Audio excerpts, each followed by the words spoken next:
Okay, so this is going to be the Sunday reading. No idea what each one of these piles are what's going to come out in it. I was going to only do one single reading, but it's been a while since I've posted, so I thought I would go ahead and just do a pick a pile.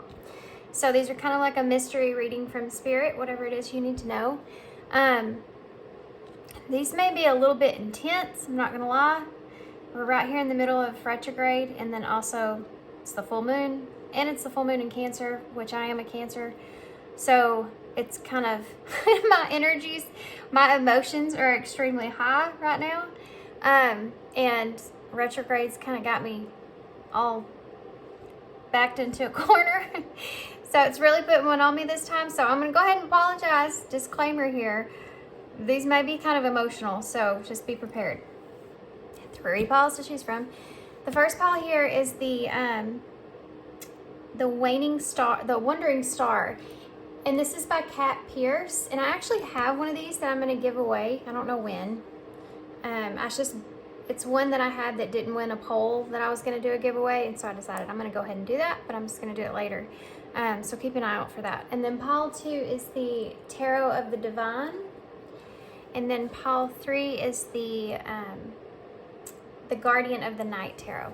Okay? And then we have some oracles that we're going to use, of course. The Enchanted Map and Once Upon a Dream oracles. So piles 1, 2, and 3. Timestamps are down below, and I'll see you at your pile. Hey, pile 1. So if you chose the Wandering Star Tarot, this is going to be a reading.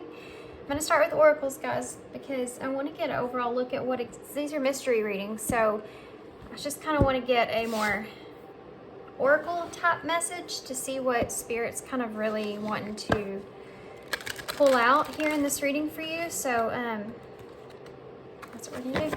So if you skip the intro, these are the Enchanted Map Oracles, and then we're gonna also use the Once Upon a Dream Oracles.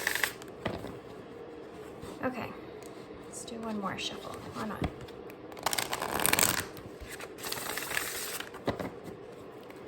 All right, pile 1, Spirit. You got me here. I'm here.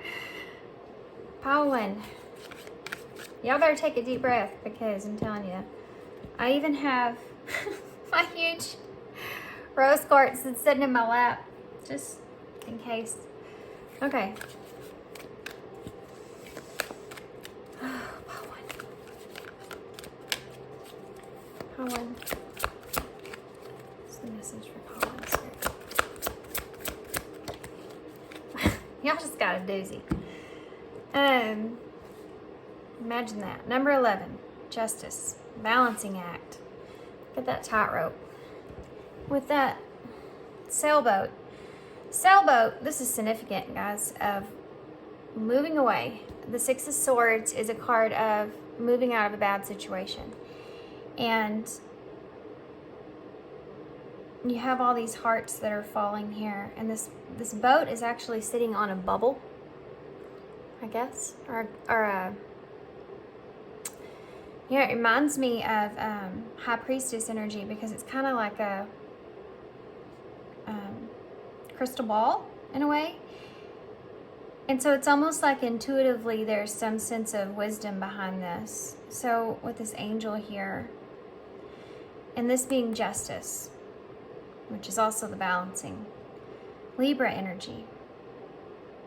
This is what's playing out, I feel like, for you right now. And I think that there is all these hearts that are falling. There's a loss here. There's a loss of a lot, and there's a gain here of a little bit. You see that? That you're kind of still moving away with. So there's something that you're still have that you're taking with you out of this experience. But it's a balancing act emotionally. And there's a lot of cloudedness that goes into this. You see all this, how clouded everything is around? It's almost like you have to ride away on your intuition, because everything else is so unclear.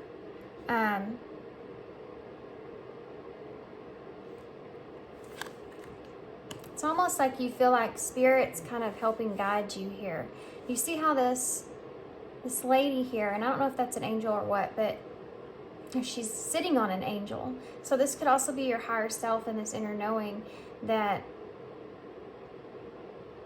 you're holding this tightrope, right?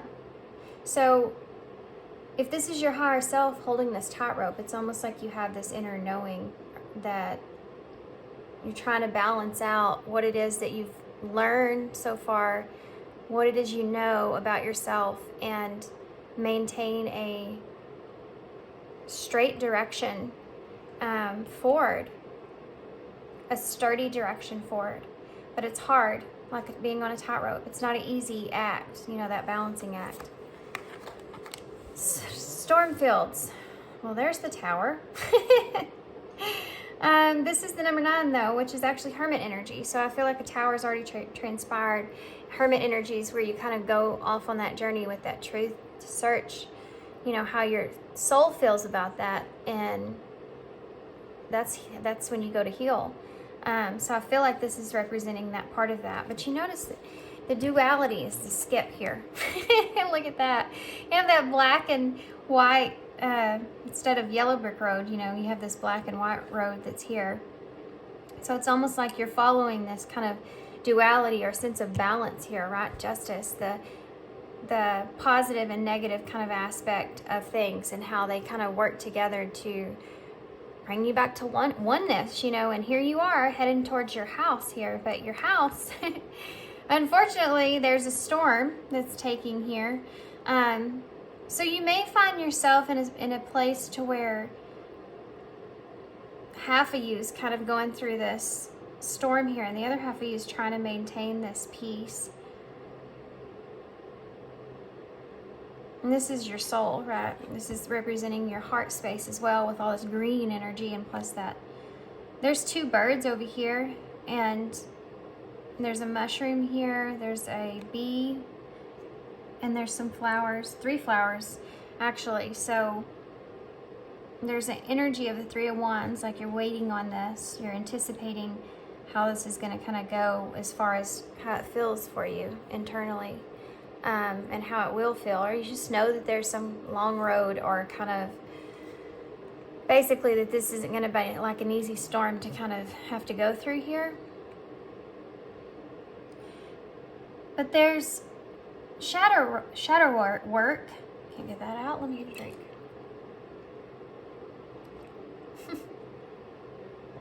Right when I said that, I got my drink of tea. This is a weird tea, but anyway, it says that's all on the other side. And I was thinking, shadow work, that's all. It's almost like you have this, now it's like this experience that you need to go on as far as that hermit energy goes, of doing the shadow work, you know, now that you've kind of accomplished some sort of new understanding about yourself and kind of let that sit. So this is a time for healing. I know that's not, I feel like, you know, you've maybe been on this kind of healing journey for so long. It's at points to when you feel like things are kind of going good, almost to a point to where there's a routine within yourself. You're feeling better, and it's kind of like a routine or stretch. But really, in the back of your mindset, it starts to get to a place to where it's almost too regular. And it starts to make you feel like you're on shaky ground. And you start to kind of analyze things around you. And then you start to feel a little bit uneasy, because you feel as if, you know, something should have happened by now. You know, like it's been way too long since things have been kind of going in a steady route, or kind of going uphill, and I haven't even got to, you know, any kind of obstacle yet. This is easy going, and knowing in that back of your mind that that's not the case, and that there is going to be some sort of disruption that takes place. It's borderline a part of self-sabotage in a way, but really it's the need to protect yourself, and which a lot of things can come into play there with that. One of those is boundaries, of course, but this is more focused on your heart space, and the need to protect your heart is something that I think is kind of a little bit harder for you, healing-wise, to understand that.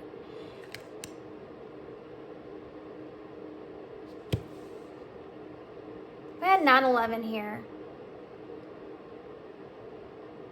I mean, these are like really significant as far as your foundations go, as far as your security goes. This reading here, I feel like that's what's going to entail. Because you have the number 4 here, spirit of the place.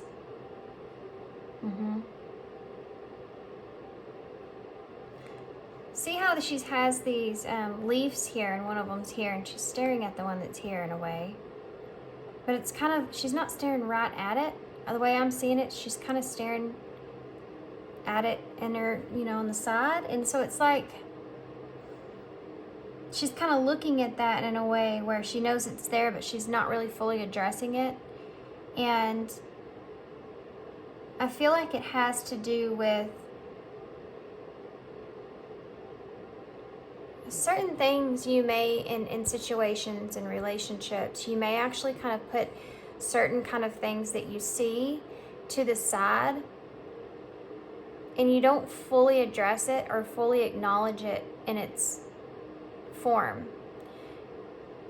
I think you may be having a little bit of a hard time addressing what is a red flag in a way, and what is overthinking. You know, too far analyzing what it is that you're seeing, instead of just brushing it away and assuming that you're just overanalyzing a situation, which has to do with your own intuition.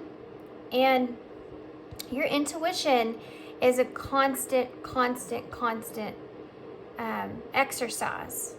It's just like a muscle, okay? Your intuition is just like a muscle.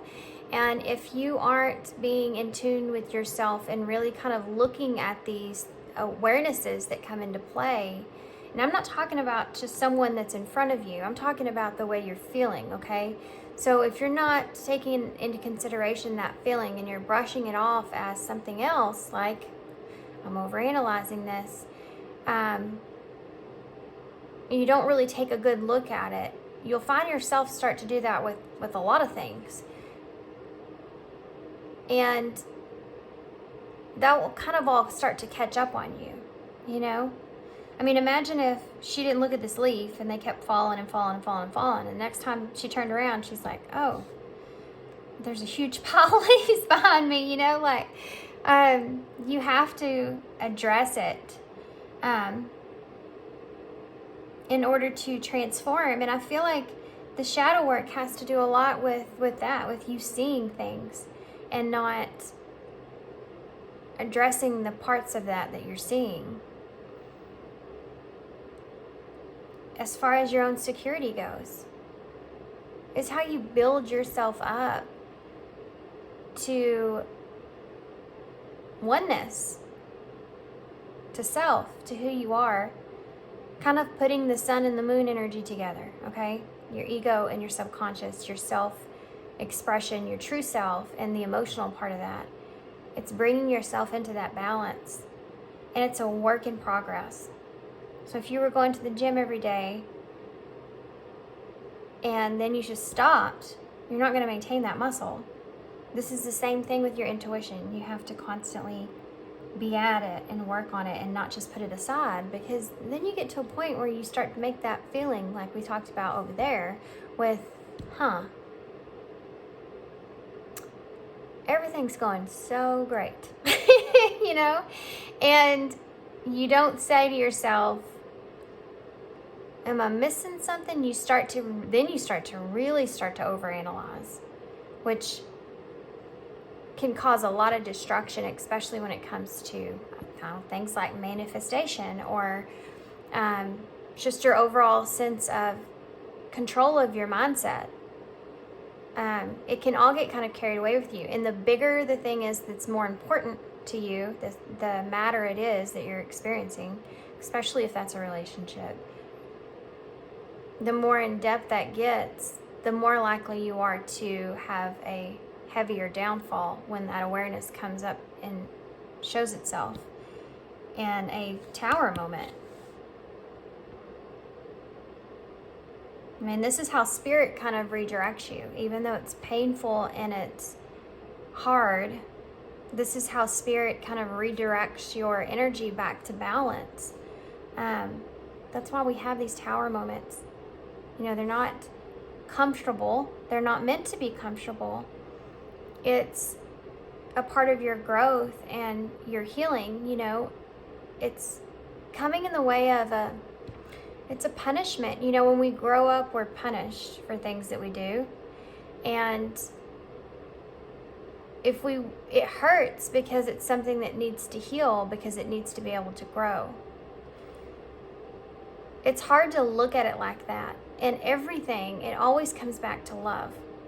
It's always something that we love, or we're doing it for someone that we love, or whatever it is. It's always going to come back to love. That pain that you have in your life, unless it's physical, the pain in that physical can also cause the emotional pain because you love yourself, you know. But it always comes back to love. Pain does. And it's because it's our greatest lesson. Both of them. That's why they're both the same. They walk hand in hand. That's how you grow and evolve, you know? It's how you change. Constantly, like, becoming more and more in one with yourself. And it's a long journey.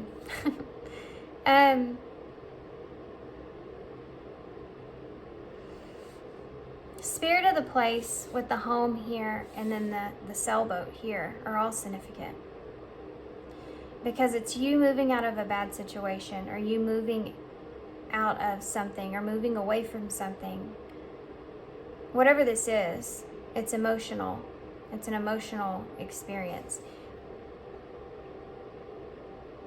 Emotionally moving away from something, that's what that means. The Six of Swords. And the house that's here is that home. So this is the outside of yourself in a way, you know, it's that heart space, the tornado kind of coming through, but it's also your exterior and what's going on around you. It's in the storm fields, right? So you're still kind of figuring out where to place yourself as well. How to kind of press forward, what that kind of looks like. You're still trying to figure out what it is around you that's stable for you.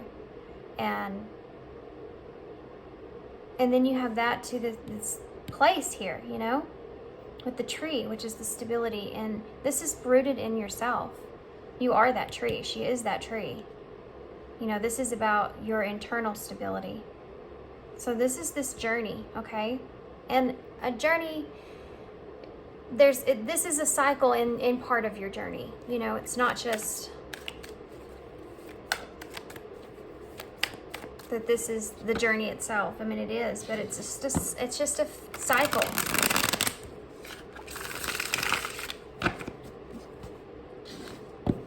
Look at that.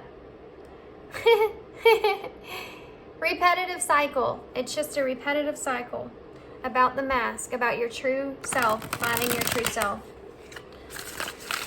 protecting your true self, coming with one with self.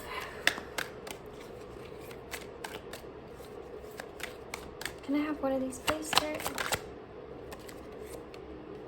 Look at that. Suspicious. This is this energy that I was talking about. This whole thing about you getting into that space. 2 cards. Woof, man. Wow. Dreams and wish fulfillment. They just came out together. Heavy manifestation energy I'm feeling here. This could be a breakdown, a breakup. And this is so significant to what I just got done saying. You have the wedding rings that are here as well. And this dream, this is something that you want. You know, this is something that you really, you're figuring out, I feel like, a little bit too about yourself, about what it is that you do want as far as possibly like commitment goes what that kind of looks like to you. I think that you're reevaluating what your wish fulfillment is in a way. But this is also representing this healing part, okay? I don't want to get too far into that future energy until the end, but it's definitely something that you're thinking about already, what it is that you really want. This is the suspiciousness that's coming into this is the same thing I talked about up here. You have all this on a well, it's gold, but it's on a platter. You know, it's given to you on a platter. That's where the suspicion kind of comes in. And that can get in the way of, you know, your dreams, what your wish fulfillment is. It's almost like she looks like she's like looking off into the distance. So for some of you, maybe you've kind of waited for something for a long time, but you still kind of I don't feel like you still kind of are sure about what this dream kind of looks like for you. What exactly does that look like? Which is part of, you know, why the suspicion kind of comes up in the way. If you don't know yourself enough to know exactly what it is that you want, then how do you know what's in front of you, whether it's it or not? I mean, loyalty to self is really big, and security and protecting oneself is really big. Yeah, anticipation, intervention, and options. Yeah, this tower, like I said before, you have these two angels here with intervention. This tower is this your angels kind of coming in and causing this tower moment, which is what you've already been in this energy of anticipating in the beginning. And it's about loyalty. It's about staying true to yourself, staying true to what it is that you feel like's right for you, and not letting anything from the outside kind of change how you question who you are. If there's anyone around you that, if you have anyone around you that, especially if this is a relationship where they trigger you to the point to where you start to really question who it is that you are as a person, that's a huge red flag.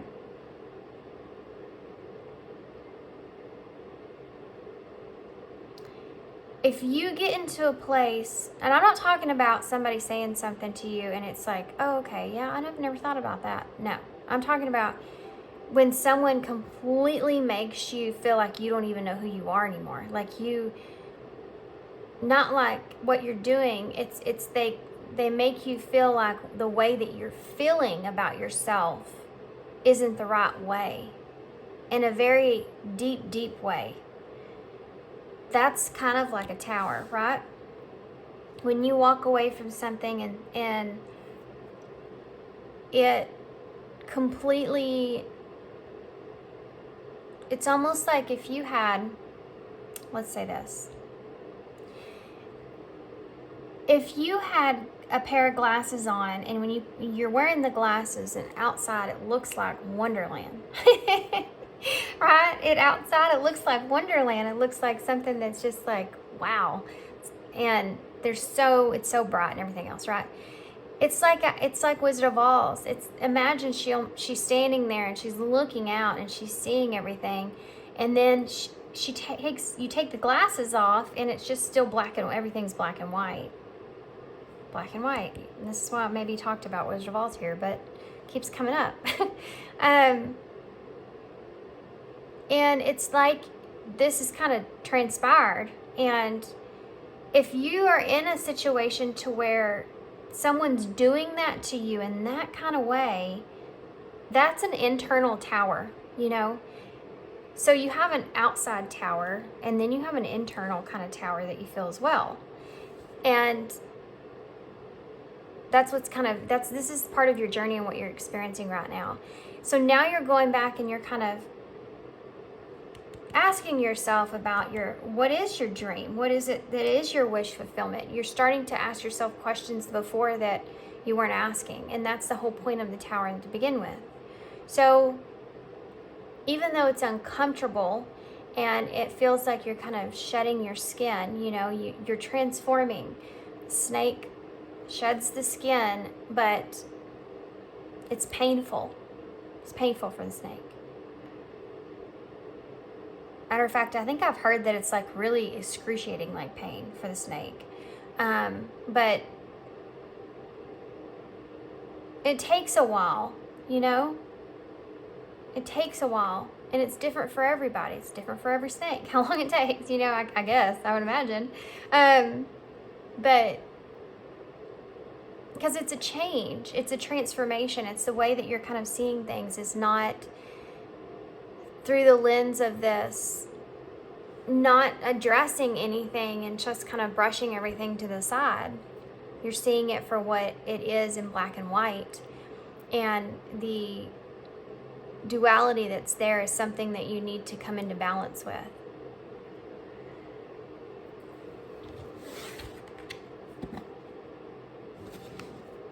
Okay. I guess. Okay, so let's...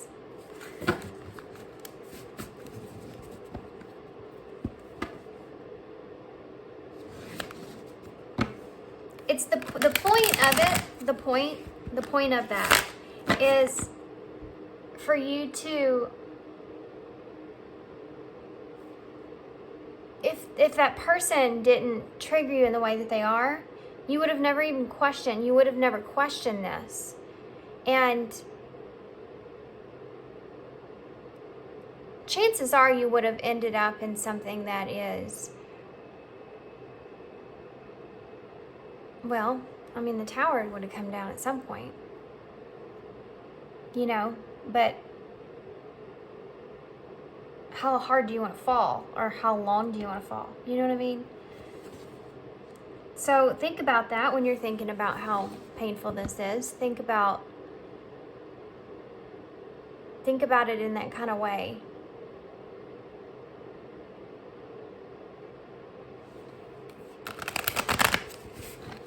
This person may have even kind of expressed this to you in a similar way, and you needed to have that experience and experience it for yourself in order to balance out being able to see it. You know, it's so funny how two people can see something completely different. And if you are an emotional self, you're going to look at something and only understand that through the emotional self. And when it's important like this, you know, when it has to do with love, it's when you invite the ego in to be able to understand the emotional part of it. You have to have the two things collide and come together. That balance has to take place. And when you're emotional, you have to go through the experience. Even you can have two people and someone telling you something and the other person telling you not understanding it. Of course, this works on both sides, by the way. It's about that duality that you find. So if you have someone that is simply in the ego state and they look at things in that kind of straightforward kind of way, then you have someone that is in their subconscious a lot, the suspicion here and all this stuff, and back there in the emotional self. These two people are going to look at a situation completely differently. It takes a level of being able to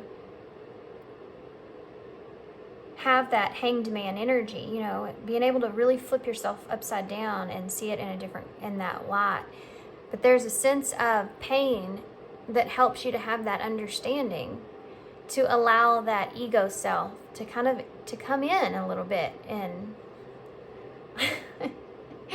sit down and have a conversation. You know, you have to let that ego part of things kind of come into balance. and find that equality that's there with those two things in order to be able to kind of press forward. This is kind of what you're experiencing. If you're reading this, if you're watching this reading and this is connecting with you, this is what you're experiencing. This is this new awareness and understanding to things. Acceptance is part of that as well. A big part of it, I feel like. Oh, one, Spirit. Okay. There you go, 4 wands. So this is union. Now remember, this is about union within self.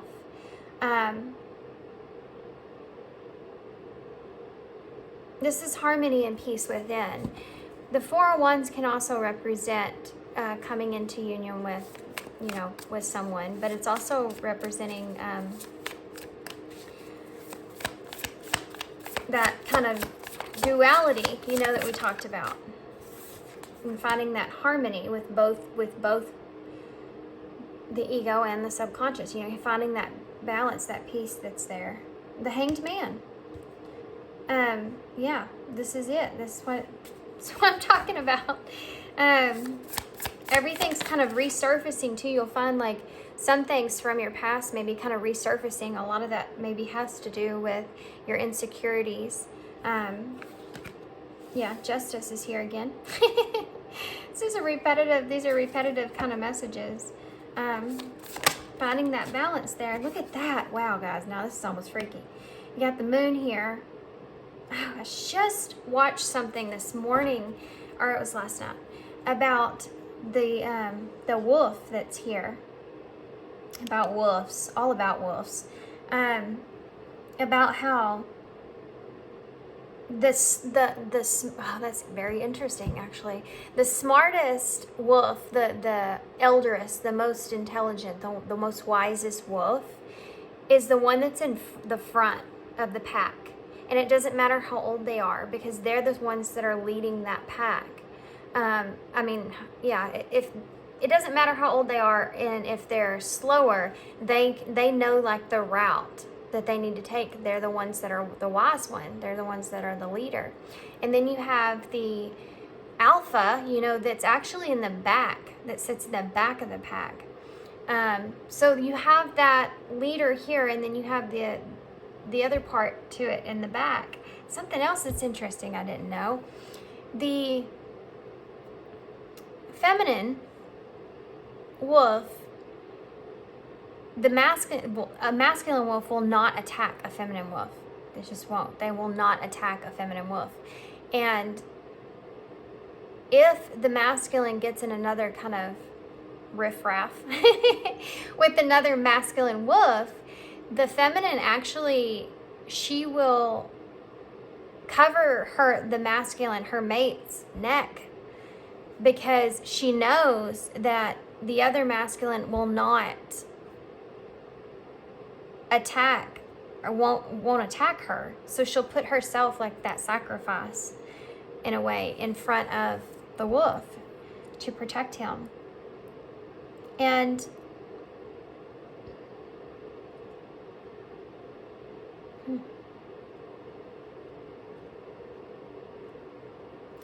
it's almost like this is part of not only yourself,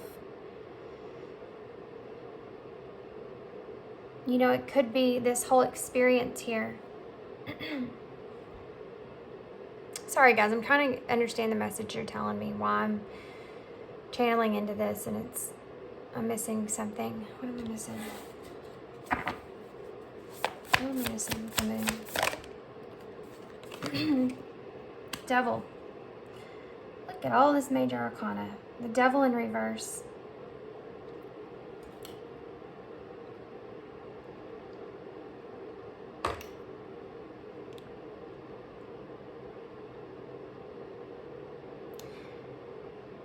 This is about,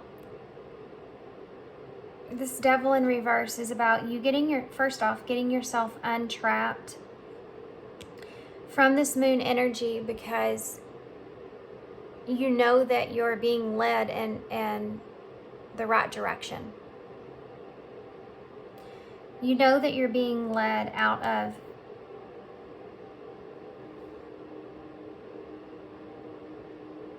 fear of illusion, guys. Releasing your fear of this illusion. Releasing this illusion is something you're afraid of that. That's what it is. These are both shadow cards, guys. And you're afraid of this devil here, okay? And I mean, you should be, I guess. It's like, how do I explain this? Help me out. The way that I'm wanting to explain it's not coming out right. I don't know if y'all understand that, but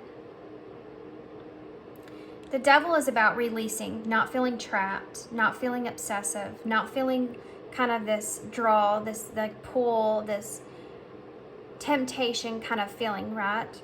This draw in. When it's in reverse, it's about releasing that. But the moon is the shadow. So this is like alchemy. This is taking this suspicion and all this kind of obsessiveness and releasing that. And there's a fear behind releasing that because of the shadows that are here. But with the story I said about the wolves and the wise one kind of leading the pack, being in the position to where you are knowing that whatever's kind of in front of you or wherever you're being led or pushed to is the right direction for you. And you just have to be that alpha in the back that shows you're ready to kind of take on whatever it is because you trust that space. You know that wherever Spirit's kind of guiding you is the right direction, and to be in that place to where you're not so suspicious about this journey, you're not so suspicious about your dreams or the shadows that you have to do, or your intuitive nature, you're not so suspicious about everything, and you can get back into connection with the moon. If the sun doesn't come out, I'll be shocked. Okay, so one more, and then we'll get clarifiers real quick. You have the King of Wands. So why is the Four of Wands here? You have the Eight of Wands in reverse. There's the halt. There's the stop. There is the disconnect when it comes to that union. That's what we talked about before. This is that harmony, going about your way.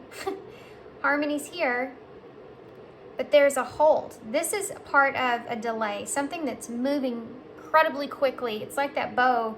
It's like this arrow is like just moving incredibly quickly through the air, and it's good things and moving fast and a lot of fire and all this stuff. And then all of a sudden, the arrow just drops. That's what I'm feeling here, right here. That's what we talked about before. Why is the Hangman? Boy, that flipped right out. We have the Empress here in reverse, seeing this in a different perspective. So you're looking at the Empress in a distorted way. And this is the perspective shift that you're gaining because of that.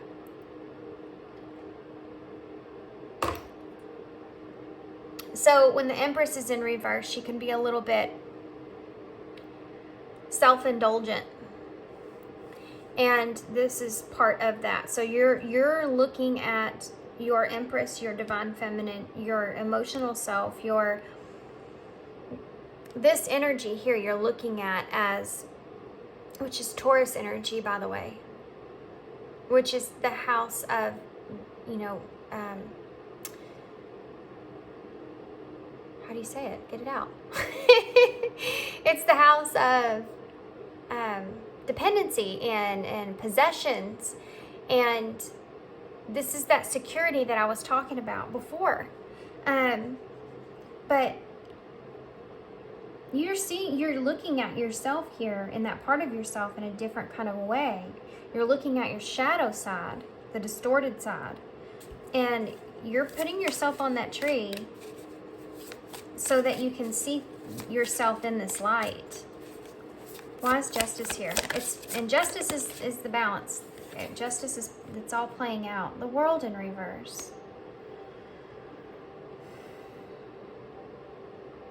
There's a lesson that you needed to learn here that you didn't learn. There's a lesson that you needed to see that you hadn't seen. And balance, justice came into play as the Tower here is coming in this balance energy, this justice energy.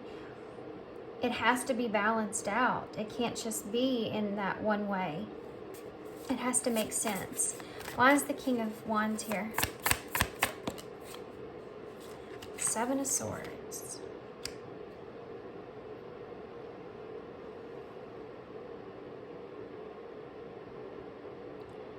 There's dishonesty that's here. The Seven of Swords, I don't always see that. I see that as being strategic. Most times I see it as being strategic. But I don't feel like this is your energy. And this is part of your suspicion. This is part of your... You feel like, if this is a relationship, I just have to say this, because I really like to focus these kind of readings more on yourself instead of bringing someone else in, but it's obvious and I can't get around it. So there's an energy here of you feeling as if you've been deceived in some sort of way, or someone has been taken away from you. And it has to do with you feeling like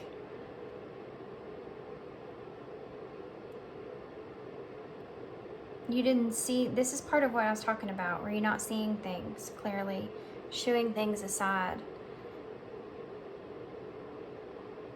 The King of Wands is Aries energy. It's self-focused. It's the sun. I mean, it's not the sun, it's Mars, but I mean, it's self-focused. It is I am. It is about one's self. It's the first house, and it's the first, it's the one that's kind of leading the pack. Starts with yourself, and it's very ego. And you have this dishonesty that's here. And so it makes me feel like there may be a significant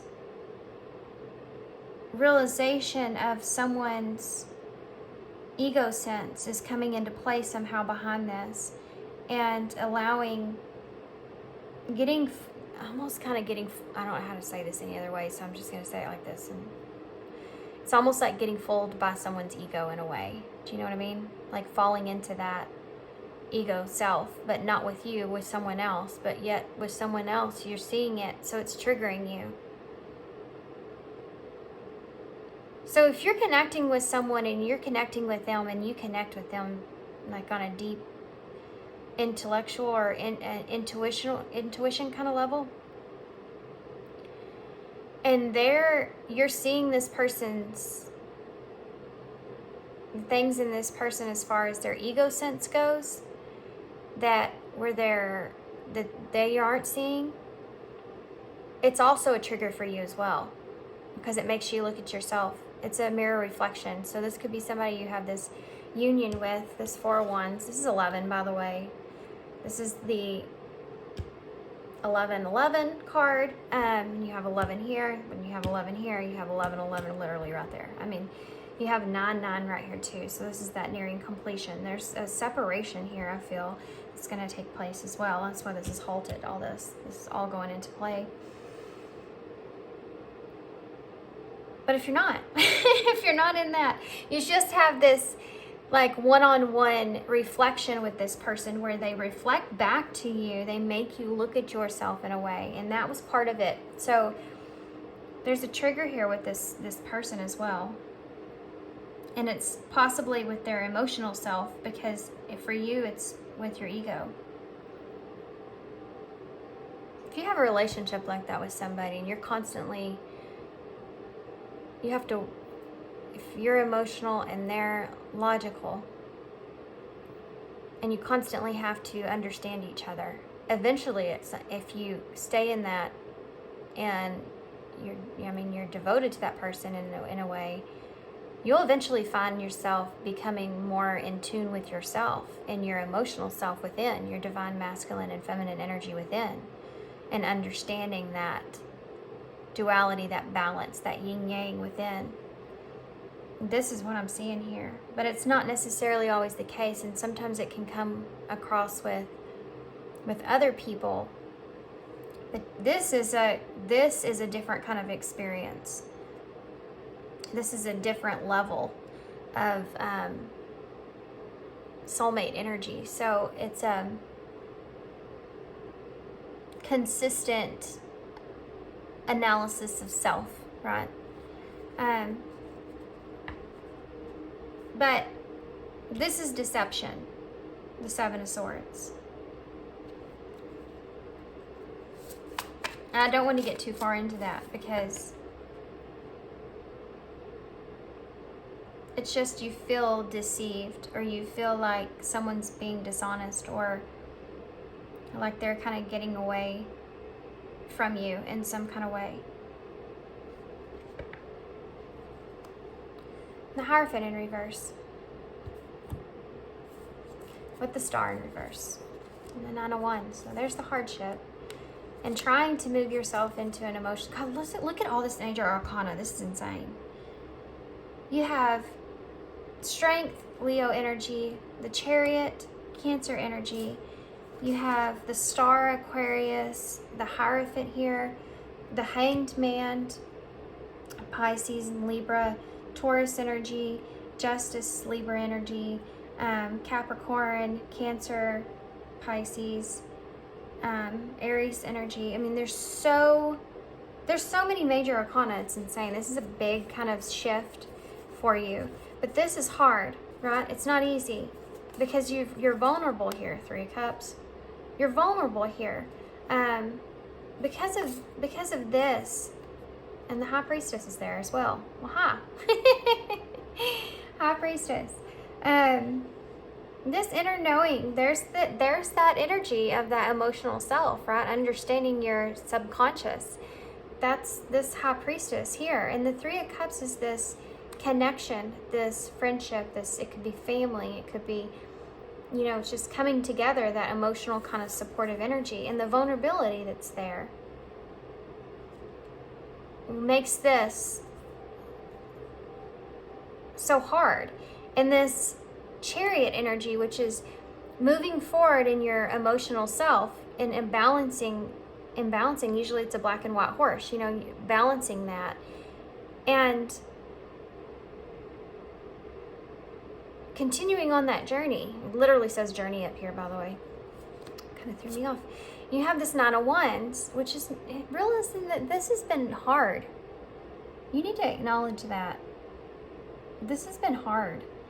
This Star in reverse with the Hierophant in reverse. This is someone that's kind of lost their way, if you will, when it comes to what it is they want, their wish, and what their dreams are.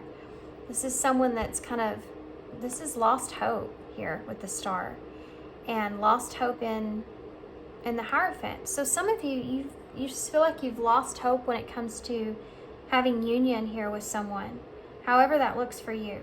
Whether that's traditional, whether that's commitment, whether that's just having union with someone and coming together in a balanced way. It's like you've kind of lost hope with that. And this is the struggle that you're experiencing. This is what's so hard, is having to balance out your emotions when it comes to that. When it comes to this loss. This is the Wounded Warrior. So this has been a long journey, and this is also the number 9. And there's 9s here. And so it's like this is that nearing completion, You getting back to yourself is very much so on the horizon. Not too far from now. That's what I want to say. I'm going to get one of these. These are the Isis Oracles. And they're always... I haven't used them very often, but they're really interesting what comes out for pile 1. What do you have for pile 1? Okay. Talismans of Potency. Interesting. Here's the image on the back. Okay. Let's read this real quick. Sacred tools and objects can become an extension of your energy field, focusing your power and intention, helping you heal the split between spirit and matter, bringing physical matter more deeply into light and life.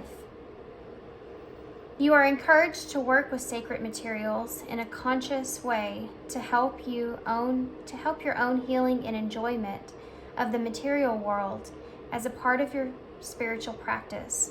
So there's an idea here behind using sacred materials. So that's going to look a little completely different for everybody. Whatever's sacred to you, okay? Whatever's sacred to you. And the way that I kind of see things, and I know not everybody agrees with this, but this is about your healing journey. And it's kind of like, what are the sacred things to you? This is much deeper than just that material thing. What is it about you that you feel like is a sacred place for you to be, to help you to heal past this? What is a sacred, someone around you that you feel real comfortable with, or a place that you feel real comfortable with, or something that you enjoy that you can do that will help you to kind of get through this experience, but connecting with these things. And for some of you, that does look like, crystals, or, maybe you have a book that you're into. Maybe this has to do with meditation in a way. These are, physical kind of things that you can connect with. And some people, some of you, it may be a Bible. Some of you, it may be some reading into your horoscope. It's going to look different for everybody, but it's going to bring you into helping you to be able to experience what it is now when you're rebuilding yourself back up, what your future kind of looks like, what your dreams are kind of looking like, who you are now, because you're going to be different from this. You're going to be a different kind of person than you were in the past. This is going to change you and evolve you. And so now it's like you have to realize that that's an energy you're going to have to be stepping into and allowing yourself to accept who it is that you are now that you have this awareness. Once you reach this, you have to alchemize it into who you are,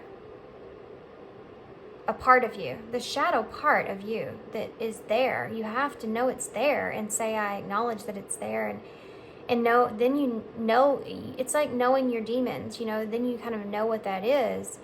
You can address it. All it takes is that self-awareness.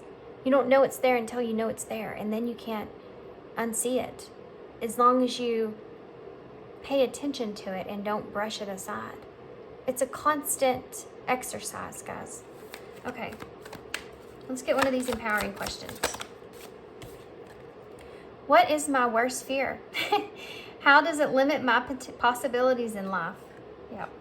This is this right here. This is all this right here. Suspicious dreams, wish fulfillment. What's your wish fulfillment? And then what does that dream look like for you? Actually look like. You don't know what to manifest for yourself. You don't even if you don't call it manifestation, you don't know how to dream right if you don't know what it is you want exactly.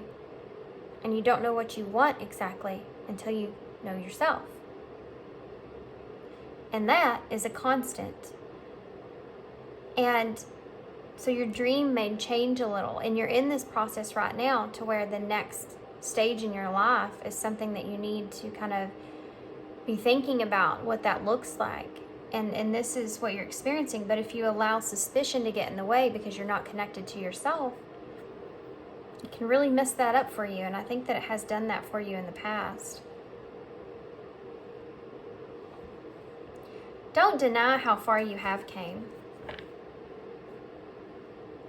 Don't deny how far you have came. You've came a very long way from where you were.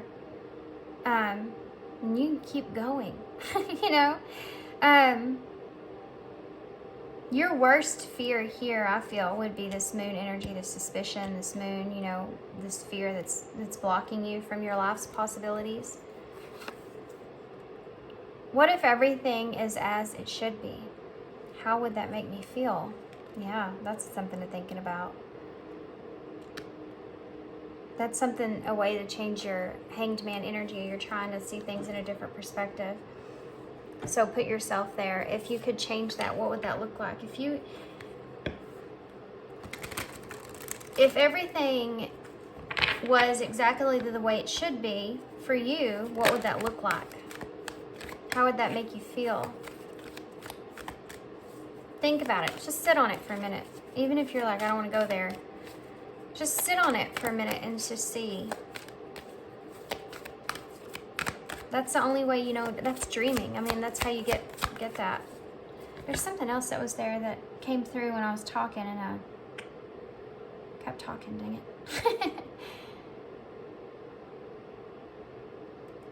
Maybe it'll come to me in these. Is there spirit message cards, please? Spirit message cards. Just breathe. Just breathe.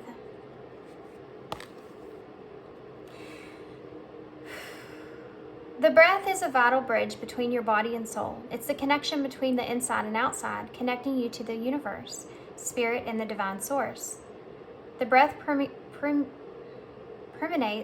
your entire being with prana, which is the same life-giving force that nourishes everything in the universe. Yeah. So you really need to take a breath, you know? You really need to you have to learn to calm your own energy. You have to learn to find that balance within. That's the best way to know how to get past this suspicion, is to get your nerve system back in balance first. When you start feeling that, and then you can ask yourself, is this fear? Is this a fear-based kind of thing? Where's this coming from? Is this coming from my ego? Or is this coming from something deeper, like deep within? Is this my intuition? Is this my heart? What is this? Is this an ego thing? You know, think of it like when you start getting in your head about someone else.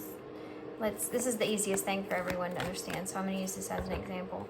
If you start to get in your head about someone that you're with or whatever, they're you know, talking to someone else, that they're cheating on you or whatever. Okay, well, we'll take that. If you start to get in your head about someone and being suspicious about someone, that can really mess things up for you. And it doesn't mean that it's true if you believe it's true. You know, it's true if you kind of put your head in there and make yourself kind of be in that space for too long. Fear will take over, and it can lead to so many other kinds of things. But think about it when next time you feel that way, which is a part of, you know, that suspicious energy. Sit on it for a minute. Take a breath. Kind of let it sit in you and think, is this my ego?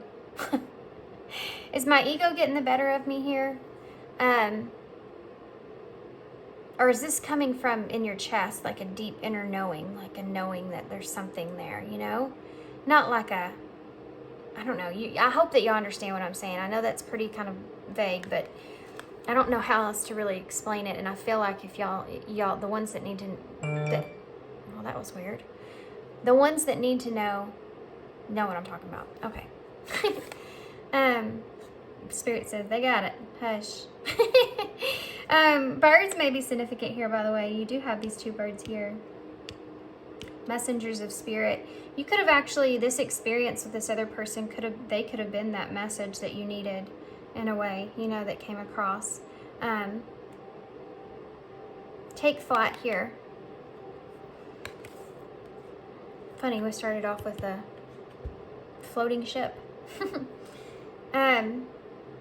Dear you, there's always more to one side of an argument. No kidding. Two sides, if not more. To every story, and hundreds of ways to be right, be different, be at odds, and so on. Today we suggest that instead of looking for differences, you find a meeting place or argument and approach this experience with understanding and compassion. Okay. Seek common ground to understand how another person thinks, or how an alternative plan may be laid. Stay out of judgment 2. Observe, discern. Best accept that others have different stories, experiences, and journeys. And some people might refuse to remain open to another point of view. No matter what, you've been presented with a great opportunity to explore a new way of doing things once common ground is reached. You're attracting people and situations that enrich your life and bring you wonderful things to learn. We love you so much. Well, my gosh, I got it.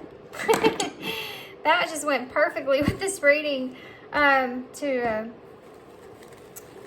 super crazy way. So this, is something that even if you're trying to get someone else to see your kind of point of view of something and they don't, just know whatever experience you're experiencing, it's happening. And there's a reason behind that. Sometimes Spirit will come and do this because it's a part of divine protection. Rejection is divine protection. Always remember that. It's very important. If this is happening in this way, it's Spirit kind of protecting you from something else. I know we always say, it's just like I say to my son. He gets so upset with me sometimes because I don't want him running with a stick. I don't want you running with a stick because you're going to get hurt.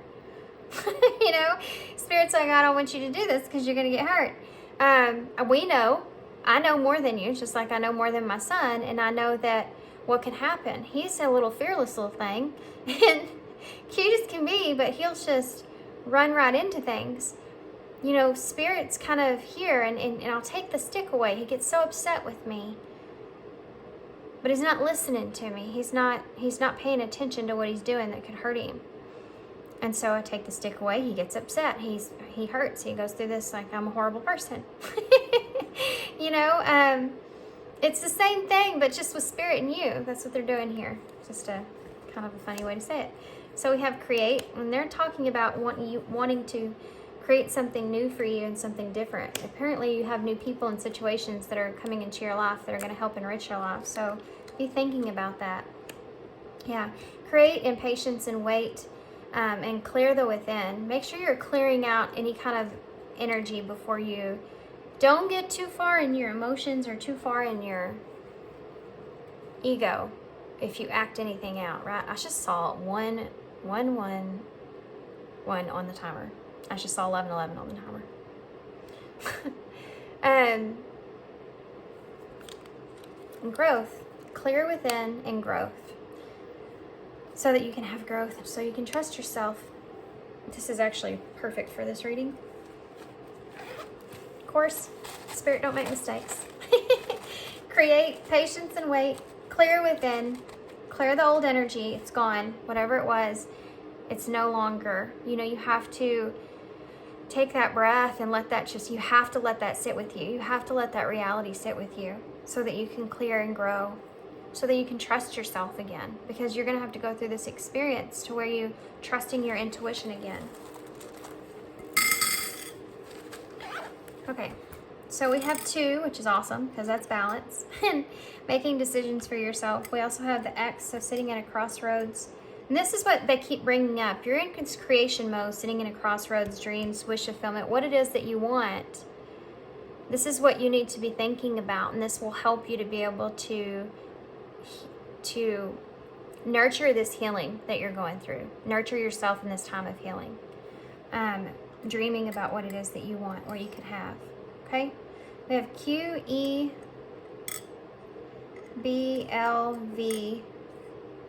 T KAT cat with K. AID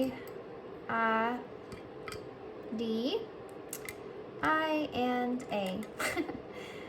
IA, or AI, which is even weirder. What else do we see here? Bat, which is a shadow spirit animal. If you want to go look up a bat, that might be important for somebody, or you've just been seeing a bat, but that's like a shadow aspect. There's truth in the darkness. Something else that I just heard, which is this whole reading to me, but anything else? There's not very many letters here. I just realized that. There's not very many. Date.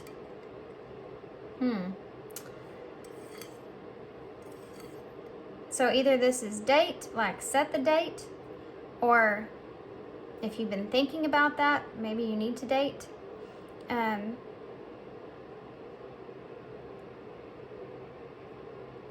Okay, guys, there's more in here, but I'm gonna let y'all have this one. I'm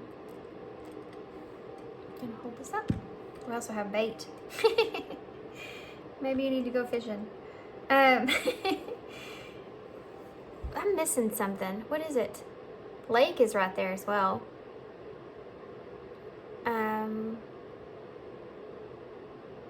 And like, maybe you already have someone that likes you. Okay, but make sure you give yourself time to heal.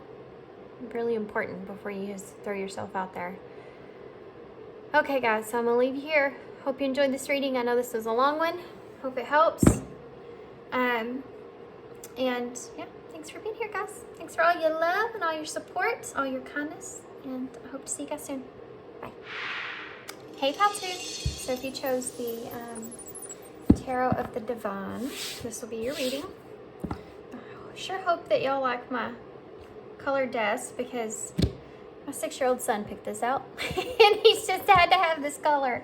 And I was like, oh, that one?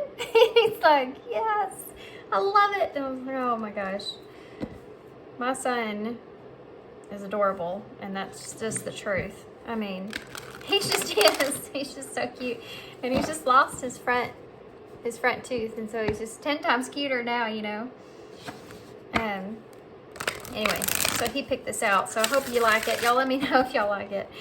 He also painted this rock for me. He always puts things on my desk. So funny. One day there was a whole bunch of rocks. One day there was a piece of grass. One day there was a bunch of dandelions on my desk. So funny. It's adorable. Okay, so what we're gonna do is, I don't know why I just gave y'all a rant about my son, but if you get me talking about my kids. We're gonna get some of these. These are the Enchanted Map Oracles, and we're gonna use these to start to kind of see where you are and what message needs to come through for you. And I'm gonna get some of the Once Upon a Dream Oracles as well, and we'll get some tarot and get some more advice after that, okay? Pile 1 was a doozy. It was a pretty long one. I don't know how long yours is going to be, but we'll see what message comes out, and I'll just kind of play it by ear. Okay, pile 1. Pile 2. Sorry. Pile 2, pile 2.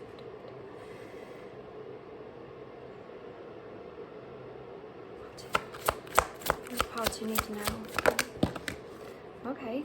Well, they're throwing them at me. Spirit's coming in hot. We have number 23 here, Golden Palace.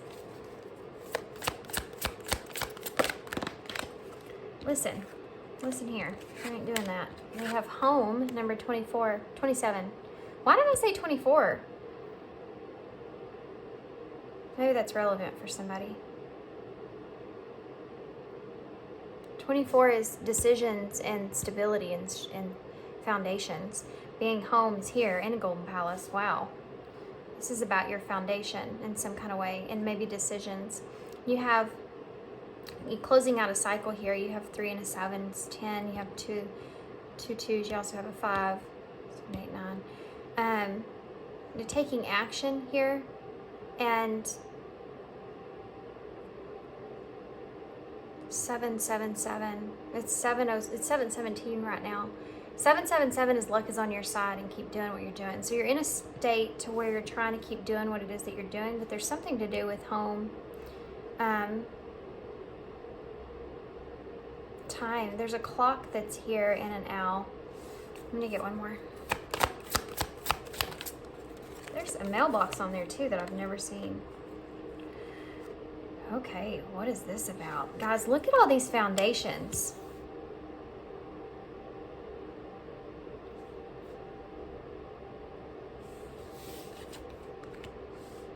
You also have 44 that came out with this Dragon's Lair. And this is the number 4, obviously. This is sun energy. This is always a strange card to me because the Dragon's Lair, you have another 2. Gentle Gardener on the back. Looking after these eggs. Spirit's looking after these eggs. So these could be new beginnings. These could be things that are important to you. 1, 2, 3, 4, 5, 6 is all I'm seeing. Something that you put a lot of effort into, something that's there with that 6, and that's like 6 of Pentacles. So this has always been kind of a weird card for me because you have the Dragon's Lair. It's kind of a scary kind of card, but it's the sun energy, which is kind of the opposite of what you're seeing. You're seeing this icy kind of place that's here, which really, I guess it's not ice. It looks more like a cloud or smoke.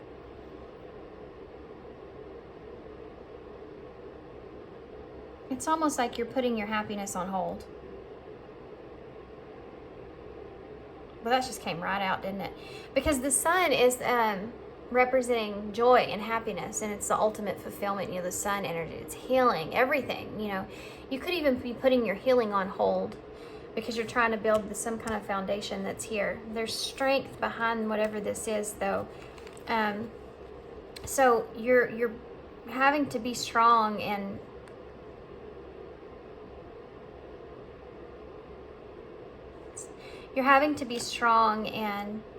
kind of ice out your happiness.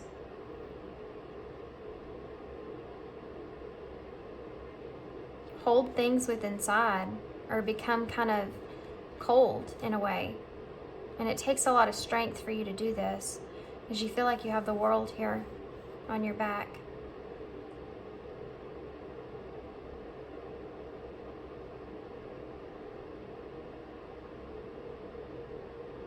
The way she's kind of throwing these leaves out. This is heavy, like growth energy. You're sitting in a place to where there's a lot going on in this card.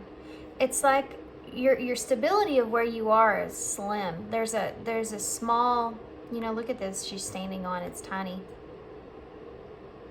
You're reaching for something else, and you have the weight of the world on your back. Super interesting. So let's talk about these real quick, and then I'm going to go ahead and get some more. I'm actually going to shuffle them while I'm talking. I don't know why I feel rushed for some reason, but maybe you're in a hurry. I don't know why. I just feel kind of rushed. So the number 27, 7 and so I'm going to speed this up a little bit. The number 27, you have 9 there, which is something nearing a completion. So you may have like a home here where you're nearing a completion or needing to have a new experience or creating something new for yourself or going through a new cycle, right? Wherever you are, this foundation that you have, there's limited time here. You have the clock that's there on the wall. Also, this owl that's up here is... Oh, wow. That says welcome life instead of like welcome home or welcome to our home or whatever, you know, it says welcome life. It's like you have this, it's like you're leaving home. You're waiting and waiting. Trying to figure out, guys, what this clock says. I think it says 8:50. So I don't know if that's significant. Maybe the date 8/5. So August the 5th, I guess, maybe significant to somebody. Maybe that's a deadline or something to that nature. This is also 5.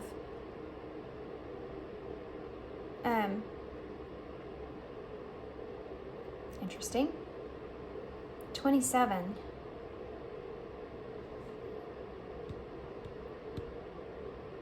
This is kind of weird, but I know this is super strange. But I want to say August the 5th, 2027 may be significant for somebody. I don't know why. There's something that has to do with that. Anyway, needs to be said. There you go. So Welcome Life is giving me this, you know, wanting to kind of have a different experience. There's a big energy here of you wanting to create something new for yourself, but there's an amount of strength that you're having to kind of put on yourself here, the weight of the world, and being kind of shut out when it comes to your own happiness in order to kind of do that. And then you have this palace that's here, which is the significant change, golden palace. You can see the foundation in this palace because you see all the roots that are here, and it's a golden palace, so it's something that's valuable to you. Some point of that you're trying to get to, a dream possibly that you're trying to get to, that's something that's important to you, and the significant change and growth that would take place from that with the number 23.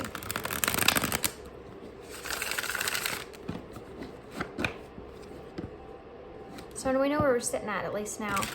I don't feel like I pulled just too terribly much stuff from that stuff, but hoping that this will give me a little more and then we'll get tarot. 3 is significant here. 3, 3, 3. I see it. Nope. Sorry, talking out loud. So there's that 6 again, and plus it's that support, creating a support. I feel like creating supportive energy for others, because 3 is like the 3 of Cups, is that emotional support. It's that friendship or coming together. So there's others that that's what I got here. Putting your happiness on hold for others. Creating that solid, secure foundation. And really putting a lot of roots into that. Putting a lot of roots into that. Embedding heavy roots there. What else we're calling? Lost. So you're feeling a little lost. I think that there's some energy of you feeling a little lost as far as how you see yourself. This is starting to weigh on you. This is all starting to kind of weigh on you. This energy here is starting to weigh on you. Whatever it is that you're closing yourself off from, you feel like there's a trapped kind of energy I'm feeling here. Let's see. Can you give me an in-between? Golden Palace and home in between. Content. Why did I say that? Content. Content.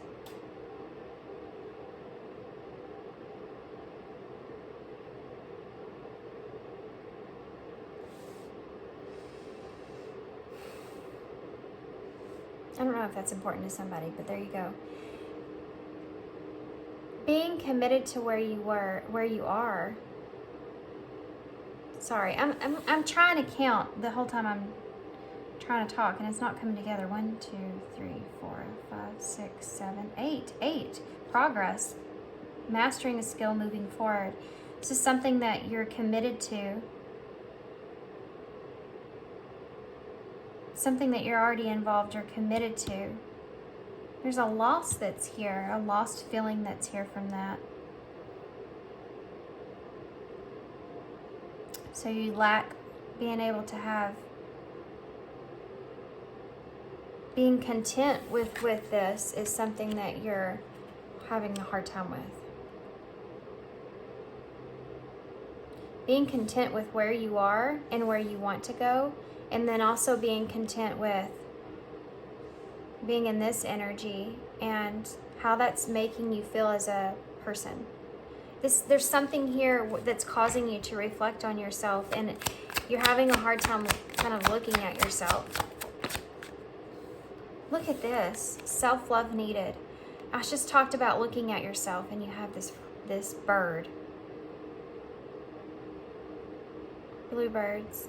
This isn't a bluebird. I can't remember the name of this bird. I had some of these birds growing up. I don't know why my mom let us have every animal in the world. Bless her heart. But one of them was one of these birds. They're really pretty birds.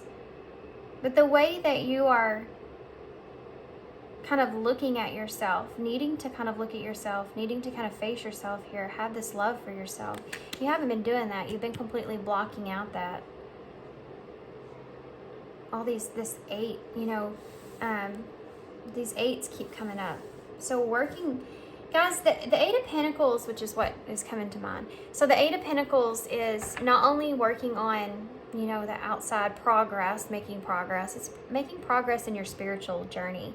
And there's a sense of feeling hardness about who you are, and that laying on you heavily. And there's a call for self-love. There's a call for you to, you're having a hard time looking at yourself.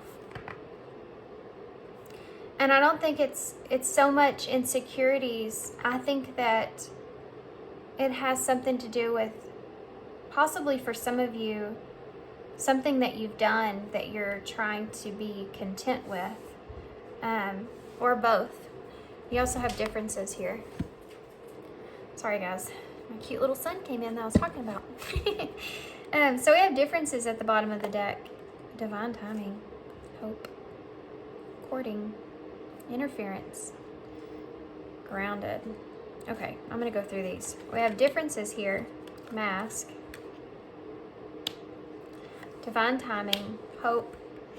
There's that clock again. Courting. And interference.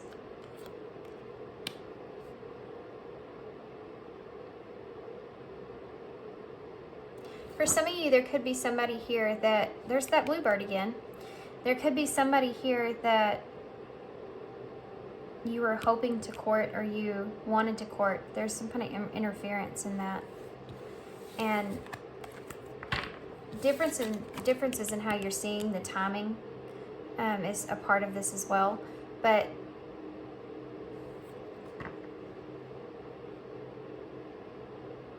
there's a mask here. So one of you is wearing a mask.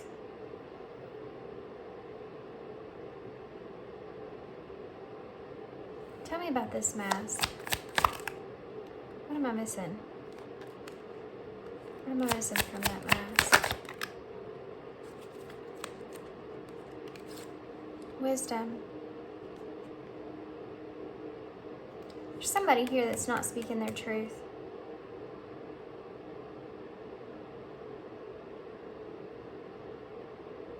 You mask your truth here. You mask your truth.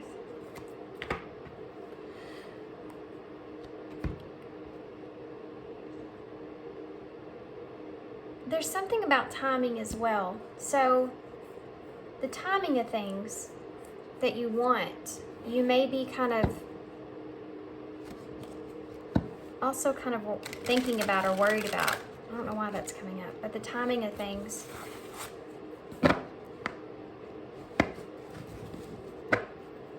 Is something that's kind of coming up. Okay, so let's keep running. Let's get into this. I just saw the 2 of Swords. So again, there's something, you're making decisions here for yourself. Let's do one more shuffle.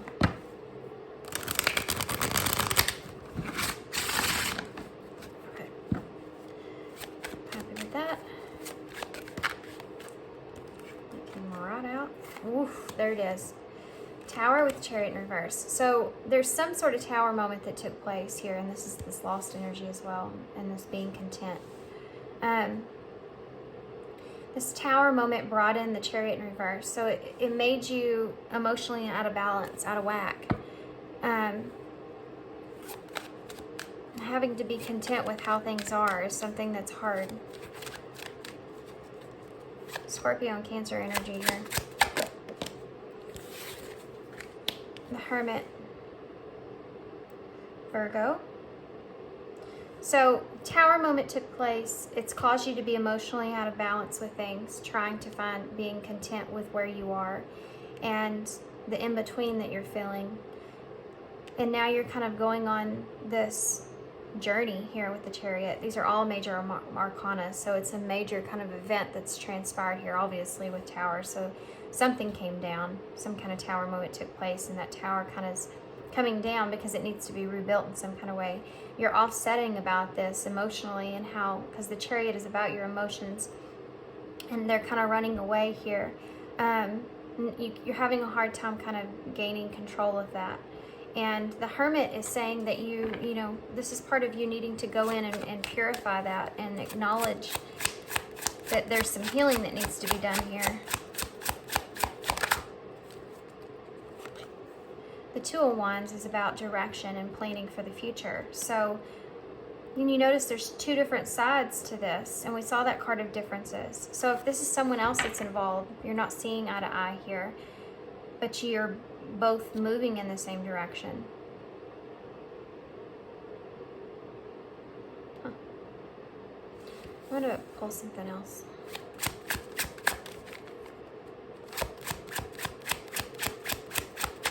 But this is just about choices, you know, and which choice do you want? Which choice are you making here?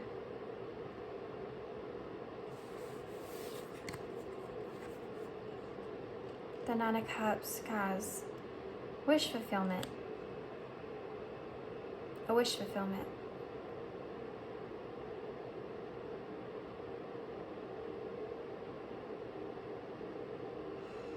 This is the same thing I picked up here. This right here is about your happiness, your own happiness. It's the 9. It's the independent happiness, your independence. Planning for your own success and happiness and emotional self. Why is the Tower here? Why is the Tower here?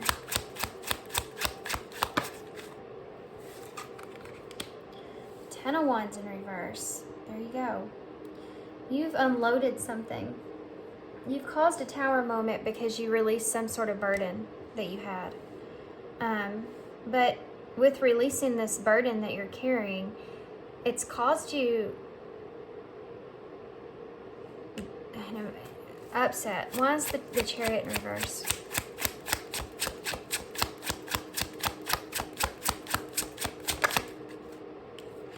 The Four of Cups in reverse. This is awareness.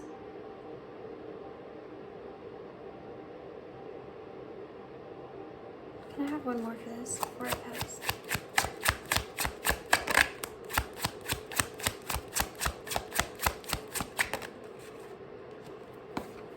King of Swords. Aquarius energy. Whatever it is that is, you're coming in through this logic sense. This King of Swords energy is the king of communication and knowledge. And so you're bringing forth this knowledge or communication of honesty. The Four of Cups is where you're choosing happiness. And the Chariot is where that's causing this emotional imbalance in you. So you're trying to structure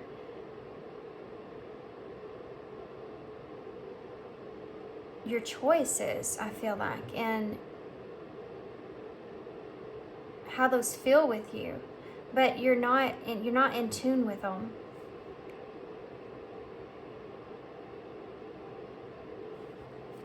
There's things that you don't feel like, or the things that you feel like bring you some sort of,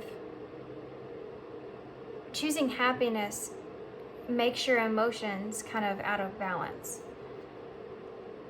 And so you put logic on top of that with the King of Swords.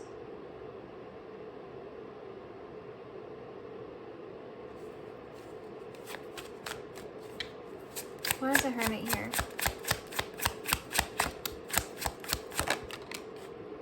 Ugh, there it is. That's a healing. Three of Swords in reverse. Forgiveness.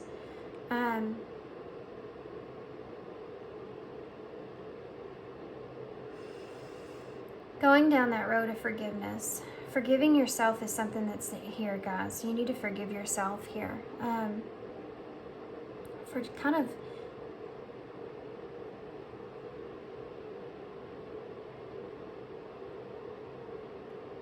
releasing this burden. Why is the Two of Wands here? The Eight of Pentacles. There it is. You're working on something here. You're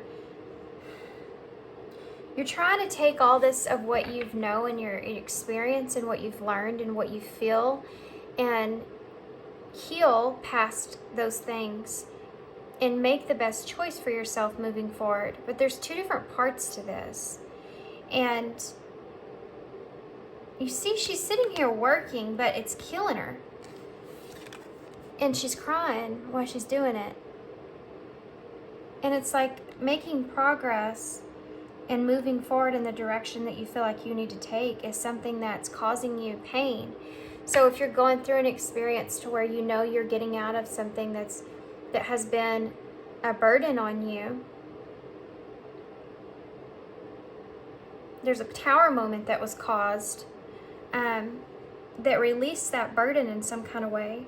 But now you're having to let that kind of sit on yourself and try to be content with where you are currently is another part of this. In the meantime, being kind of feeling lost and needing this self-love. But feeling the need to have to be strong and kind of more cold, which is why the King of Swords is coming up, because he's a colder nature. He's part of more of the ego sense. But it's almost like this Three of Swords is about forgiveness and forgiving yourself. And there's a sense of you forgiving yourself, maybe also forgiving others, that you need to kind of go on and look at in order for you to move forward in the direction that you need, with one head instead of two. You know what I mean? Like, in order for you to make the best plans moving forward for yourself, you need to let this sit with you. You need to feel this. Three of Swords is something I don't think that you're necessarily fully wanting to feel. You just cover it with strength, which means, you know, it's like having the broken leg and just keep building muscle. If I just keep building muscle, my leg will get better. You know, it hurts. It hurts like hell, but if I just keep building and keep building myself up, it'll just get better. But it's not going to, because no matter how much bigger and better you get, that it's still going to hurt, and it's probably going to leave a huge open wound or open wound scar, a huge scar that's going to be carried with you forever and ever. And there's an energy here of needing to have forgiveness be a part of this, forgiving yourself and forgiving another, so that you can move forward here and you won't have to be kind of in this working energy making progress, but it causing you so much pain every time you look back. Think of it, when you move in the future and you get everything that it is that you want, you don't want to have that anything kind of sitting behind you, as far as it feels so good to be here, but having to constantly be in content for how things were. This wound isn't going anywhere. It's going to stay there, is what I'm saying. But how big do you want it? Because the bigger it is, the more noticeable it's going to be, and it's going to affect your happiness. And it's when it affects your happiness, and you're constantly, and you have something that hurts, and you're constantly trying to avoid that pain by covering it up with other things to help better yourself, you know, and covering it up with everything else, or ignoring it in any kind of way, And even if you get to the point where you want to get to, and you look back, that scar's still there. And what it can happen is, if you keep continuing to do that, it can really make you cold. And when we're cold in life, when we're cutthroat in life, it can cause a lot of more negative things to follow that. You know, it depends on you and what character you're wanting to bring to the table of who you are as a person. And I don't feel like you are this cold kind of energy that you're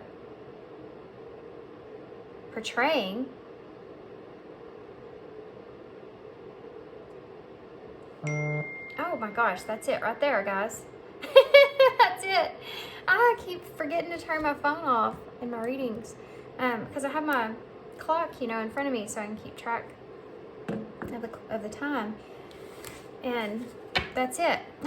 That's hit it on the head. So let me get the Nine of Cups real quick. Death in reverse. Oof. What's behind that curtain? Scorpio energy. Aquarius too. Did I say that? So death in reverse. So there's a wish fulfillment that's here, or there's a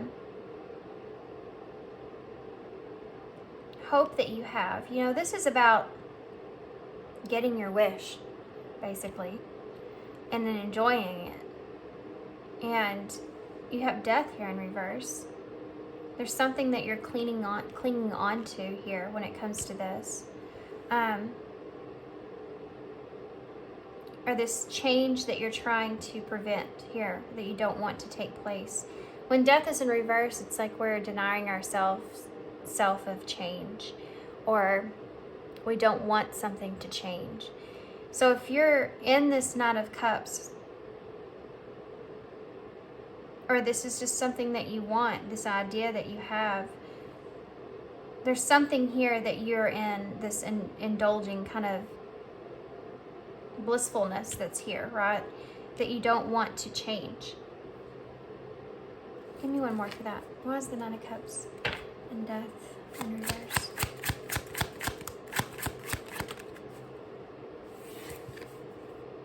Oh my gosh.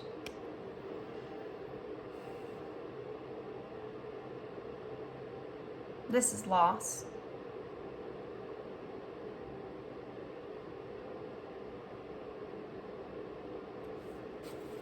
The Five of Cups is something, I mean, it's that experience of feeling sad about something that you've lost, that you're having a hard time enjoying or seeing that what you have, because you're focused on what it is that you're losing. For those of you where this is kind of a future energy here of what you've been kind of working towards, there's a feeling here that there's things that you're going to be leaving behind, and going through that loss is something that's significant.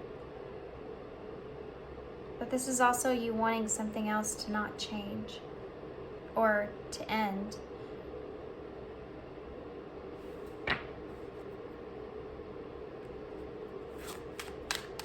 Why is the Ten of Wands in reverse?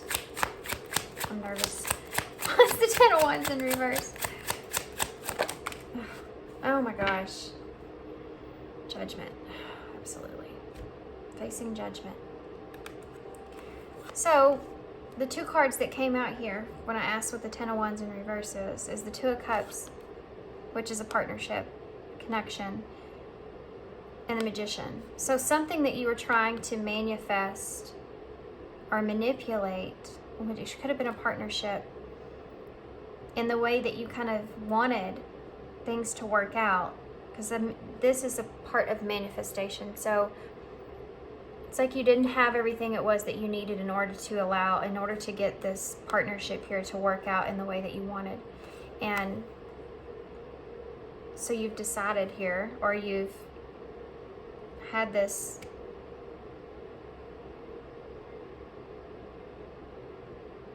Tower moment come and take place.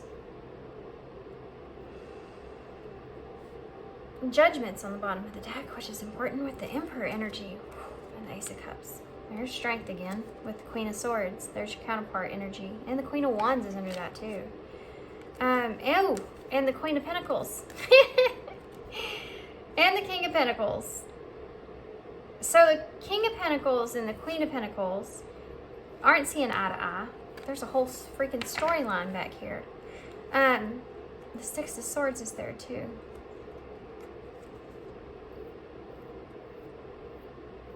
The King of Pentacles is upright, you know. And there's that foundation again on his back, slowly moving with that turtle energy. But that foundation's being built. That King of Pentacles, standing in your power, your strength. You have the Three of Pentacles, which is committing to something. Committing to something solid or working with someone. But you have the Queen of Pentacles here in reverse. So these two counterparts aren't seeing eye to eye with one another. And there's not an equalness when it comes to that, you know, working together kind of energy that's there. Then you have the Queen of Wands that's here. To someone that's kind of moving in their own direction. Then you have the Queen of Swords here in reverse. And this could be, there could be more than one person here that you feel like in some way you're leaving behind. But the Queen of Swords in reverse is someone that's, I mean, this is someone that's not being honest or kind of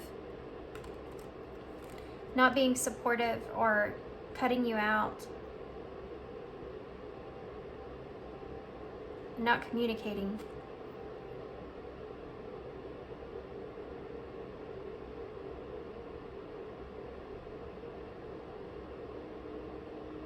There's an idea behind this about you kind of allowing this person to do what's best for them.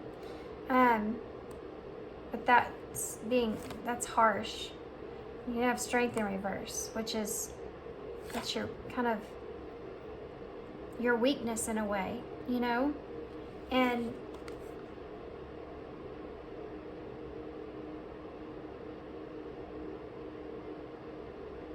Strength in reverse is where there's an energy here too as well that you're running out of patience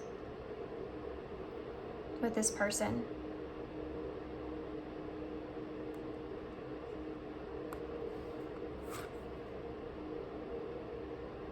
The Emperor is where you're standing in your power, taking control. And the Ace of Cups is, you know, the aces are about opportunities. And to have the Ace of Cups in Judgment here, there could be a sense of an opportunity to face your fear and speak your truth. Judgment is where you're kind of having that resurrection take place. So to have the Ace of Cups here, could be something here that you're wanting to take the lead in about resurrecting something here. And that you feel like is, I feel, a kind of a vulnerability. But facing the truth of what it is that you feel and what you want is something else that's here. And there's an energy of you denying yourself of this and this coldness. Remaining cold.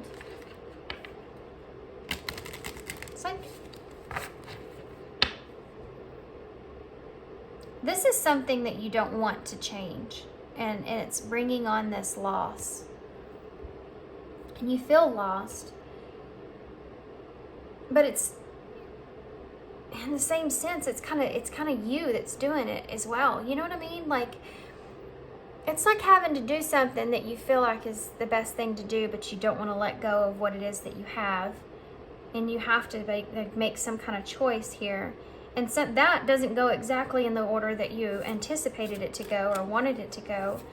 And you're kind of putting yourself in a place to where you're just throwing logic on top of the emotional imbalance that you feel moving forward, and not kind of fully addressing your pain is what they're saying is going to lead you to in the future and not such a great way. And you need to face judgment. Judgment's here, guys. This is judgment. Hey, judgment. Scorpio energy again. The Ace of Cups is right under that with the Emperor. Take control of your vulnerability here that you feel. They're asking you to take control of yourself. If you're not, weakness is strength, by the way. Vulnerability is strength. Because we can't necessarily get what we want in life until we're vulnerable. We have to be vulnerable. And they're asking, this is a call for you to recognize and not deny yourself in a way of being vulnerable and honest with yourself. This is a call for you to step into your Emperor energy and take the lead when it comes to honesty and facing your truth. Judgment is about facing the reality and your truth of what you feel internally with facing fears that are in the way of that.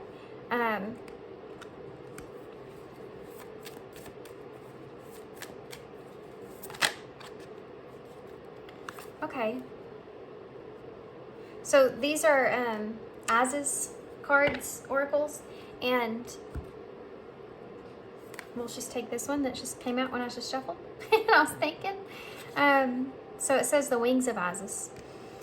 You have a special spiritual relationship with the angelic worlds. Part of your soul purpose is to birth angelic consciousness and values such as fearlessness, compassion, and service into human culture. This oracle also brings your angelic assistance, intervention, and confirmation too. So if you have been kind of feeling this way, that you have like this soul purpose and it seems higher than what you're trying to accomplish in some kind of way, then, you know, this is kind of that recognition of that or confirmation of that. But your soul purpose is this angelic consciousness and the values of such as being fearless, showing compassion, being a service into human culture.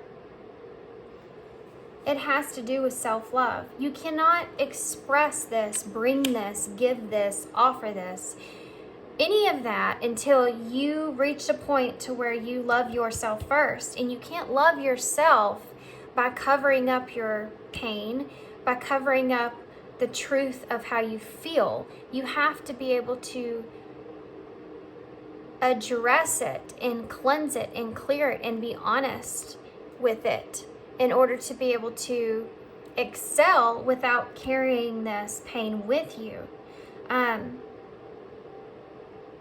It's pure, and it's covering up fear is not being strong. Facing it is strong. And sometimes fear comes in the way of being vulnerable. Sometimes fear, well, you have to be vulnerable regardless, but sometimes fear comes in a way of not covering up your feelings, especially when it comes to acknowledging what you want.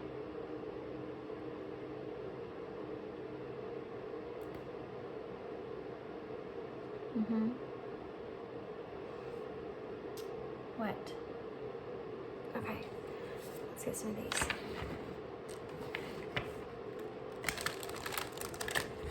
It's a contradiction. It's a struggle.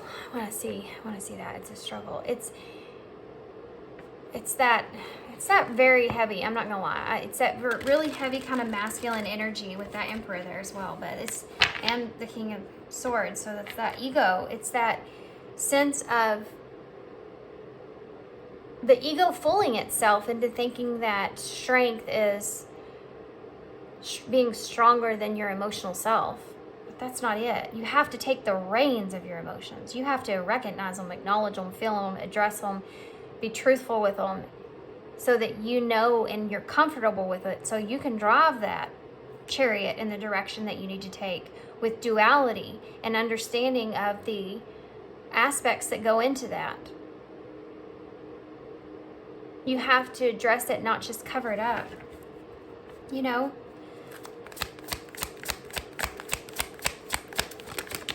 They got a lot to tell you. They got a lot to tell you. Maybe seeing animals as spirit guides. If you see a repetitive animal over and over, your guides are trying to shake you up. They're trying to give you a message. And you need to look it up and see what that animal means. I did mention a turtle, so, and we have birds here too, bluebirds. New beginnings. Yep. Everything in life is consistently vibrating and moving, and therefore consistently changing and evolving. And I do feel like that there's something here that's not changing or not going in the direction that you want it to go overall. And there's disappointments that are there with that. Facing it head on. Be aware that a new beginning is on the horizon. Have courage and faith, because right now life is trying to nudge you forward and move you in a new direction. There's a tree here again. It's not always the direction that we have ourselves slingshot in, isn't always the direction that is meant for us. All we know to do in our human form is to do what we do and plan out our future in the way that we anticipate or we want to create for ourselves. But if you have the sole purpose, sometimes spirit kind of redirects your energy on the path that's meant for you, and that can come in towers. There's an understanding here that you need, a concept that you need to have that you're not seeing, and it has to do with your emotions, because it's the only major arcana here, besides the things that didn't work out for you with that magician in reverse, that are in reverse, that are blockage. This right here is what they're saying that you need to address. You need to get your emotions into balance and not cover them up, but actually structure them. You know, understand them. It's like, and let me tell you, it's like strength. If you really want to be strong, okay, she takes that line as far as strength. Strength is about becoming one with the line, right? It takes a lot of patience to get to that point. It takes a lot of courage to get to that point. You have to be vulnerable if you want to get close to a line. But look at the two differences there. You can be strong and try to overpower the line. Do you think that that's going to happen? No. Chances are that's not going to happen. The line's going to eat you alive. You have to build that relationship with the line.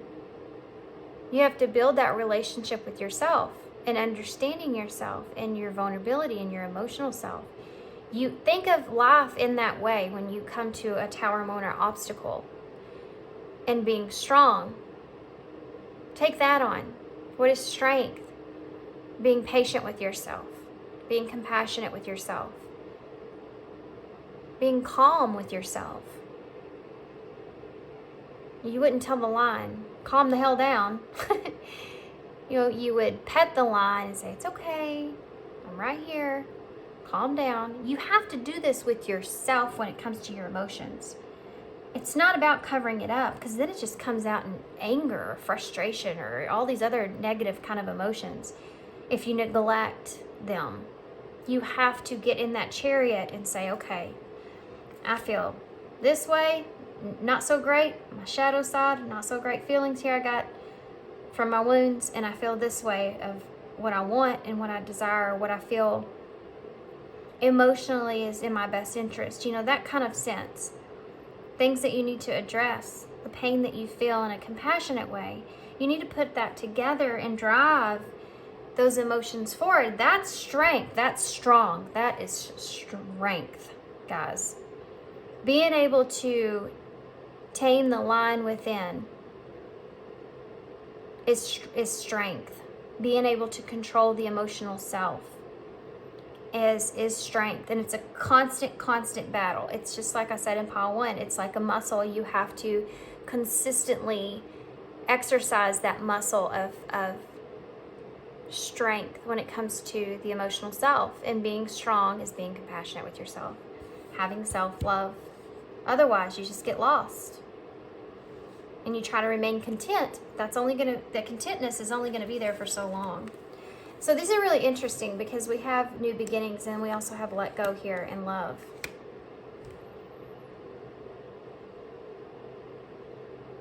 And this is what I'm feeling here with this reading overall for most of you. This has to do with you letting go of something that you care about, or letting go of things that you care about, and having this new beginning means that you have to release things.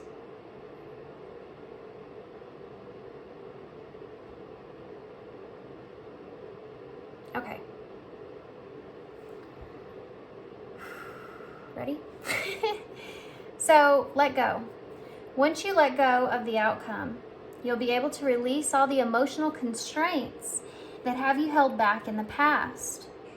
Trust in the higher good and guidance of spirit, as we have only the best intentions at heart and will do everything in our power to protect you. You just have to be honest. That's it. That's all they want. Be honest with how you feel. Just let it go.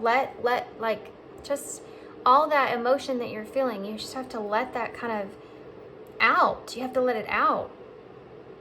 You know, you have to have that breakdown, instead of trying to just keep being strong on top of it. Like the leg we talked about. You have to actually go to the doctor. You have to actually, take care of that wound, take care of that leg. You have to heal it. You have to heal that pain. So we have love. Love is the foundation of our existence. And you're just as worthy of receiving it as you are giving love and compassion. While love can be beautiful emotion, it is equally a form of energy that propels you through life. It's always about love. It always comes back to love. Pain is love. Anything that you love, it's not only a risk, so you have to be it's a fearless energy. It's something that you can't control. When you start to love something, it's something that's not in your control. And there's a sense of fearlessness that goes into that, because there's risk involved with love. And this could be absolutely anything, even if it's a dream that you have. And if that doesn't work out in the way that you anticipate, it causes pain. So pain and love are together, one in one. You can't have one without the other. You just can't. You cannot have one without the other. That's where risk is coming in. And if you have to recognize that and embrace that feeling, otherwise you're never going to feel in the way that you want to feel, even if you think that you're good, That's not your purpose. You have to have this understanding. Having this understanding is your purpose. It's part of what's going to help you along the way with being fulfilled, with filling out that purpose that you have with others. It has to start with you. Spirit's using you as a guiding light for others. How are they going to do that? They're going to teach you how to do that to yourself first, so that you can go and give it to everyone else. This is what they're saying. You have to acknowledge that, though. You can't hold it back. You have to face judgment. You have to be honest.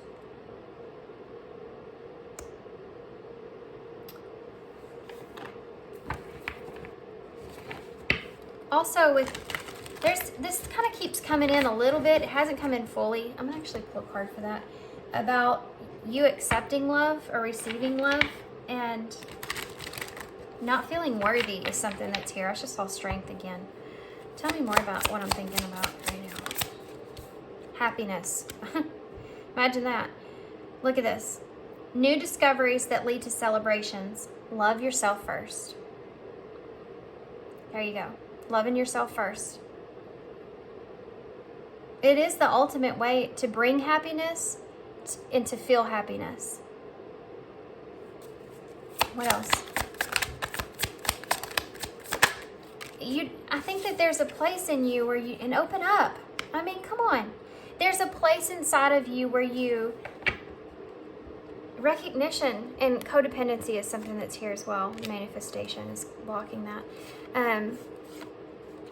Retreat and influence. There could be someone around you that's in your ear trying to influence you in some kind of way.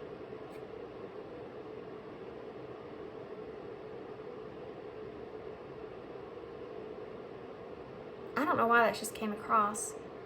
This is the number 33. It could be someone closely around you. There's somebody in your ear. And I think it has something to do with your passion.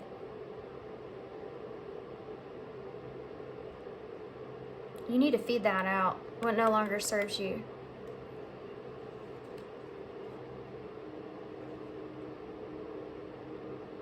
Something or someone is in your ear about passion that you feel. This is internally because 14 is temperance in tarot. So this is something that you feel internally is balancing out when it comes to something you're passionate about. Could be someone else though. There's two people here. Whatever that is and how that feels for you internally is something that you need to reflect on. Your past and your current situation. And there's some kind of somebody that's in your ear about this, that's influencing you in some kind of way. To recognize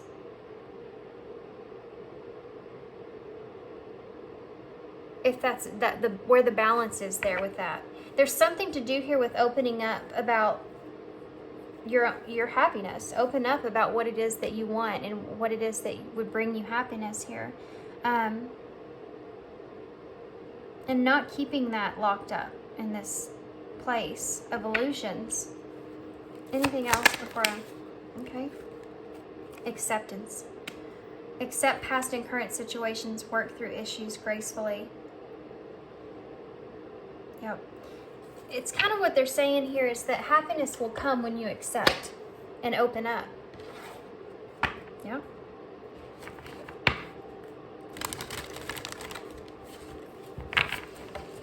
Otherwise, you're never going to feel happy with yourself, and you're always going to try to be content, even though you feel like, even though there's this kind of a crappy feeling that I'm feeling over here.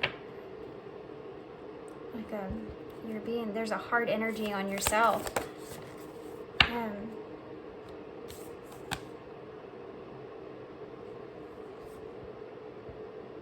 Guys, there's somebody here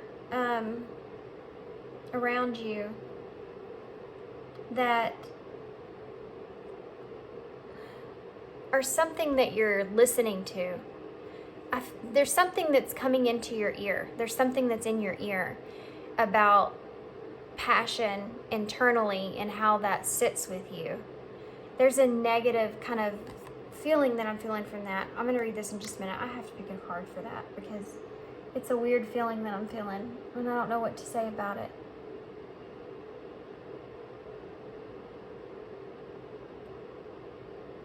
Let me just get tarot. What is that about? What do you want to tell me about that? Someone around them, that influence. What is influence? What is that about? The Six of Pentacles. I told you, just 3-3 was there on that influence card. Tell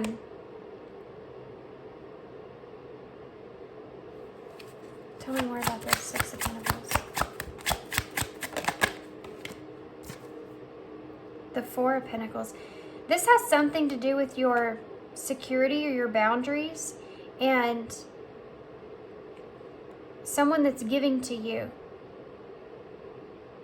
sheltering you or giving to you in some kind of way.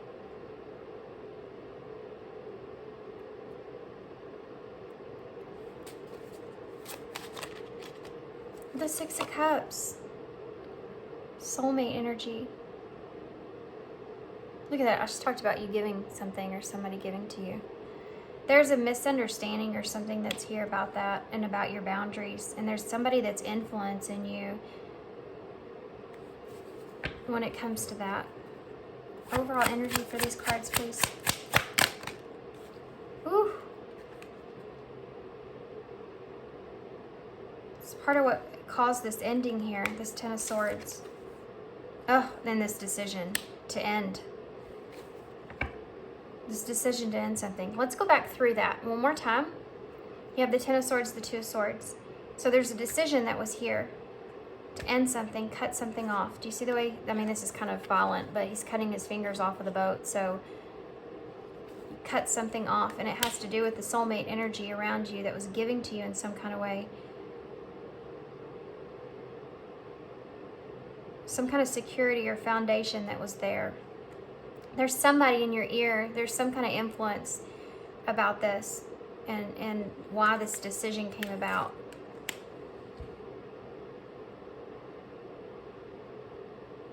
This decision or this influence, whatever it was, whoever it was, set you like on fire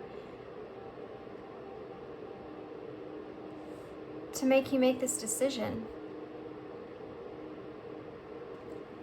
What's behind the Two of Swords? Oh, look at that. Strength in reverse and the Emperor. You have to be strong. Yeah, and overcome this vulnerability. This is this whole reading about. This is what this whole reading is about.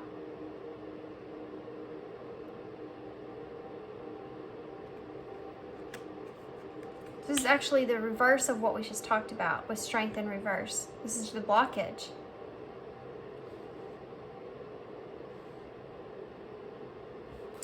Okay, I'm going to leave that there. Now you have the Ace of Cups again, right there on the bottom with Judgment.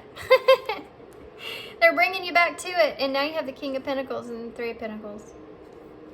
Came back around, didn't it? Spirit's like, it's not going anywhere. It's still here. So we have live your dreams. Dearest to you.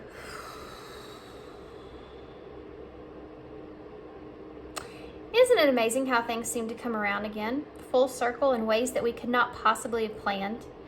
You wonder how a dream could die only to be resurrected years later when you're really ready.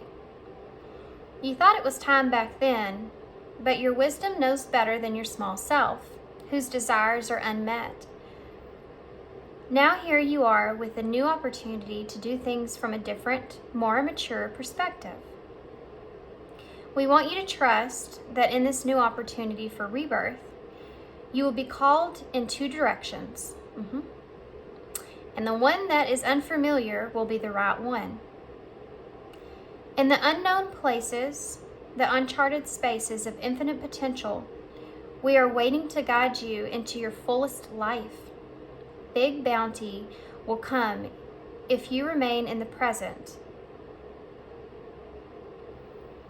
You have come full circle, and now you can see that everything changes, is made new, and is given new hope. Loving you always.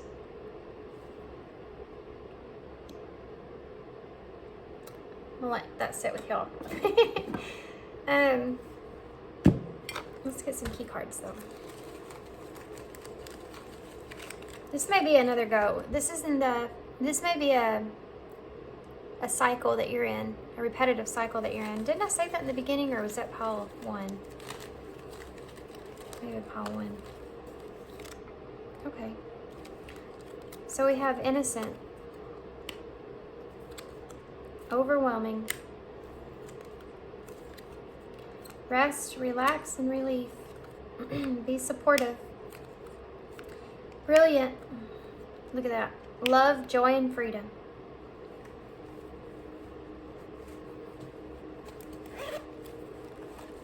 Right on top of love. Love is on love.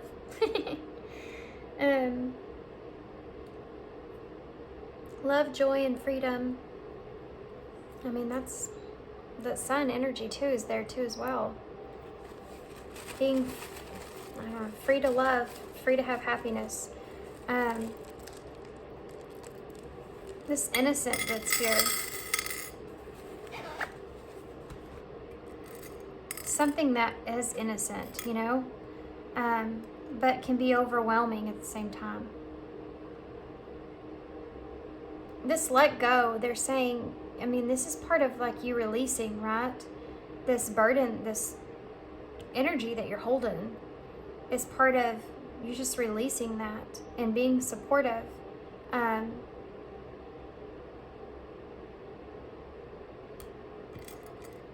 You have 8 in the bowl again.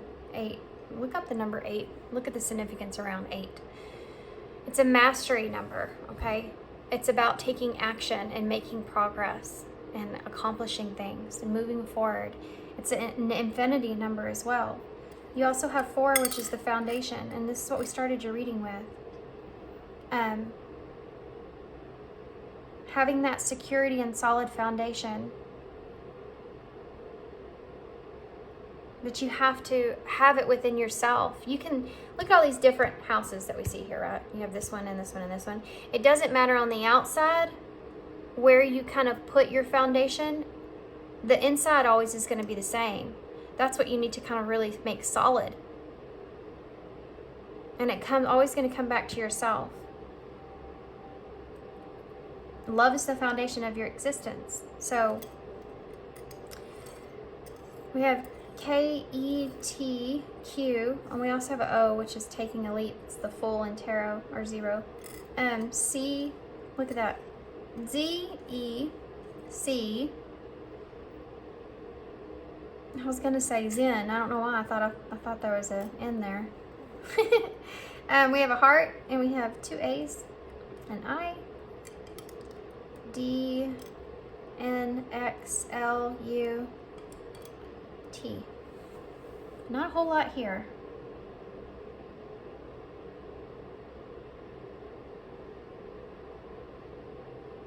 Not a whole lot at all. So you can.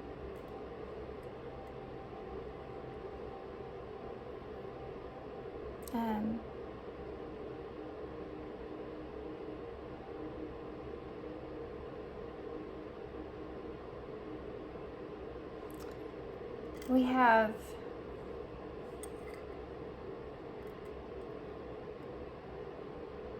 detox. Listen, detox. Important. It's important. It's important to clear out anything within yourself, whether that's, a coping mechanism of some sort, whether that's, whatever that is for you. It can look in many different forms. It's just clearing out everything. It also includes clearing out any kind of outside influences as well. This is anything that's outside of you, okay, that alters your way of thinking, your way of feeling, anything that, whatever that is. This could just look in the way of just constantly watching like influencers or constantly watching readings or whatever, it can be anything that you feel like provides you with some sort of comfort outside of yourself. Detox yourself from that for a little bit so that you can sit inside yourself and only yourself and kind of understand how you feel. This is what you should be doing in meditation. There's a call here for you to do that, and they're saying you can do that. There's also, I see keto diet in the bowl. I don't know why, but I have to say what I see. There's keto diet here.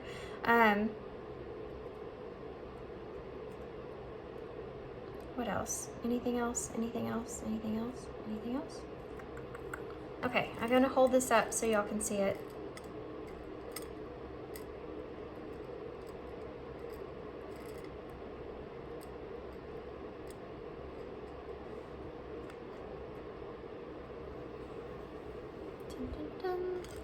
So that's all I got.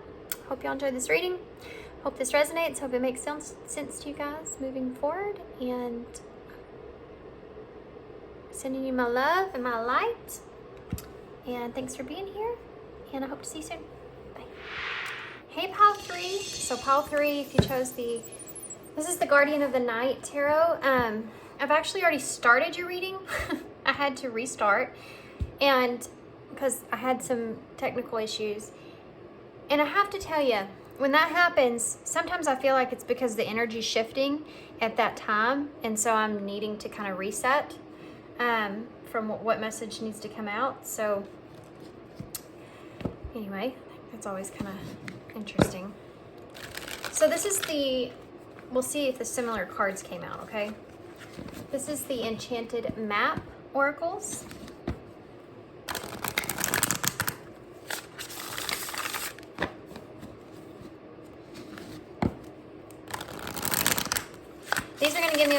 look at what we're looking at here for pile 3, Spirit, it's kind of aggressive. We have mountain here, number 6. So you're going through kind of a significant mountain when it comes to healing here, when it comes to love even, shining light on, okay. So the moon energy is coming in as something that's really heavily, significantly shining light on the struggle that's taking place. So the moon energy would be fears. And so your fears may be at an all-time high of what's causing you to struggle through this journey, you know, through this healing, through this love that you feel, this obstacle. This is a huge obstacle that's here. Goblins. There's interference here as well. Goblins, this is the number 5. I don't know why I'm getting interference with that, but 5 is the number of change or loss. So there's some sort of tension as well, conflict. There's something here that's a struggle that's needing to be overcome. And again, you have, see the little eyes that are in the tree here. So there's goblins that are hiding here, waiting to kind of jump out. And there's a fear of that as well. What is, moon is really taking over this, which we're in the full moon Cancer right now. So emotional self. So the moon is going to really, really start to press on those fears or illusions or anything to this nature in your subconscious to pull out what needs to be healed. Okay? And fear of the unknown is part of this, but it's causing conflict, and could be with the number 6 being the Lovers. Yeah, self-awareness. Wizard of awareness. So the number 6 here being the Lovers, and number 5 being the Hierophant. Number 3 is the Empress energy. So creating some sort of choice in a relationship and what is valuable to you in that relationship. With the number 5, the Hierophant is about your morals. It's about your traditions, your values of what you want, really what you believe in, what sits right with you, all this kind of energy. And you see this Wizard of awareness, the way he's kind of sitting here contemplating this. Oddly enough, you also have this card here that has this face of this old man here, but it looks so like the same person, right? So 3 is the Empress in tarot. It's the number of growth, and you see this in the background where it looks like the 3 of Pentacles. That's about commitment. So you're contemplating committing to, I feel like, something that could be a heavy obstacle or a mountain that you need to overcome. And there's a lot of fear that gets in the way of that. There's a lot of distraction that gets in the way of that, and it can cause conflict, and it can cause tension build up. And I think that's kind of where you're sitting in, this energy that you're currently sitting in. So contemplation mode and having an awareness to what is your fear and what is most valuable to you. How do you overcome that fear to gain what is most valuable to you? Bottom of the deck, you have movement. So there's a need to take a direction here. There's a need for you to stand up and I almost said nude and on an accident. That's no accident. I feel this vulnerability, you know, this need for you to be vulnerable in a situation is the way to kind of take control in the direction that you need, you know, you kind of need to go. So that, to me, the way I see this is High Priestess energy here. So that inner knowing, and the High Priestess card is Pisces, is that moon energy, but Cancer as well is you know, ruler of the moon. So you have that Cancer energy, which is ultimately, we're in the full moon of Cancer right now. So, and Cancer is the most emotional sign, most emotional water sign, most sensitive, okay? And that vulnerability is something else that's being highlighted again here.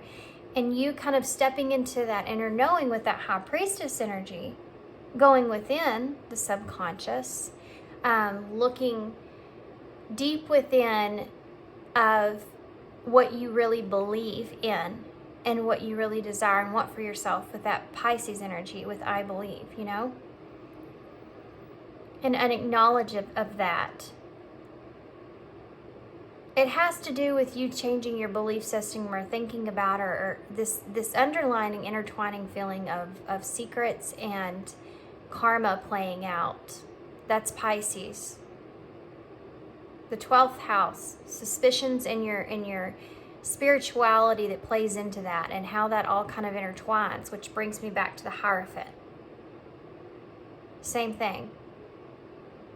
How does that Hierophant energy kind of sit with you when it comes to balance and how you feel with what you believe in, what you value, what you want? And it has to do, I feel like, with the Lovers relationship. But this is also about deeper than that, okay? A relationship might have highlighted it, but this is even deeper than that. What is equal give and take for you? What is that balance, right? What is that cooperation that takes place to where you can equally give? You know, the 3 of Pentacles, it's like that 6 of Pentacles where you're giving to someone else. So this could press on your own values, valuing yourself and your worth, but really seeing it within yourself instead of just, it's almost like, okay, I'm going to give you kind of a scenario situation of what I'm picking up on. It's almost like whenever someone, well, I have been in a place like this, so I'll explain it this way. Whenever someone is constantly telling you about these wonderful things about you or how great you are or giving to you in a certain kind of way or this or that, or if you don't see yourself in a way to where you deserve that, you are that great, you deserve that, and it's true, and you believe it. I believe it. I believe this person's telling me is the truth because I know it. I feel it on the inside too. That's loving yourself. That's loving who you are. If you do not love yourself, if you are in love with who you are, then you'll feel like whatever anybody says or does or whatever outside of you, they're doing it for the wrong reasons, or they're just doing it to manipulate you, or they're just doing it to get to you, or they don't mean it, you know? You know, it's like someone tells you how beautiful you are constantly, all the time. After a while, you start to say, oh, I don't know. I think that they're just saying that to say that. But if you didn't feel that way within yourself, then of course you're going to say that. You know? And that's kind of this thing that's coming out here. And this is the real lesson, which is behind the Hierophant here. And the conflict that's arising because of that. And stepping into this awareness is what they're wanting to point out, okay? Stepping into this awareness that and acknowledging that as so is what they're wanting to point out, that's going to open you up to being able to really step into the power that you're searching for and move forward and complete this cycle. This is about you closing a cycle out, but this is about you coming online to this awareness here so that in order for you to close this cycle out, okay?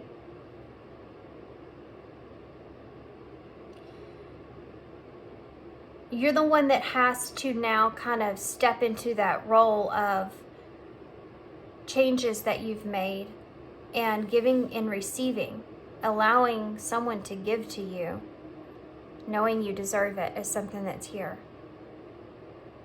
Even to yourself, giving to yourself because you know you deserve it.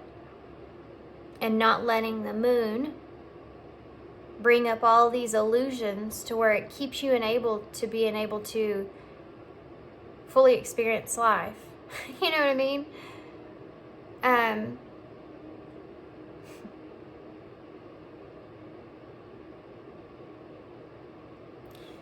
That's how you close this cycle out. It's ultimately your decision.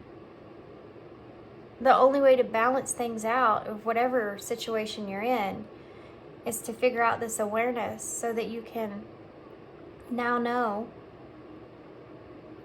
that that's something that's there, that self-love, loving yourself, reflecting on yourself for these reasons, so that you can fully pursue that purpose.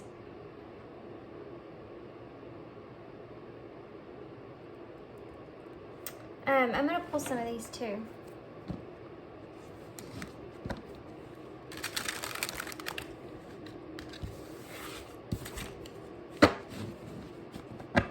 Searching for the goblins, huh? Being on the lookout for the goblins.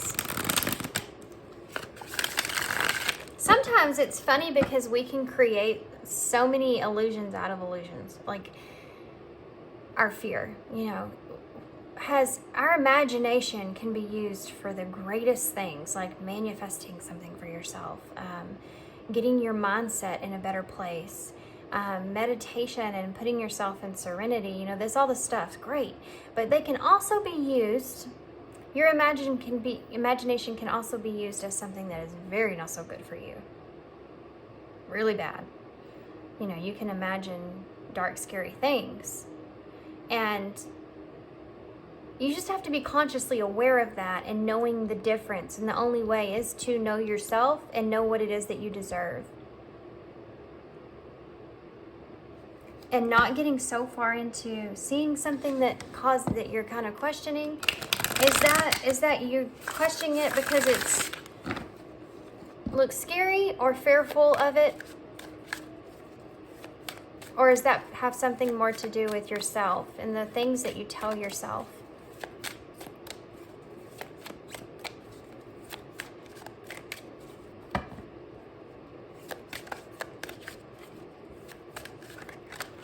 I'm going to be honest with y'all.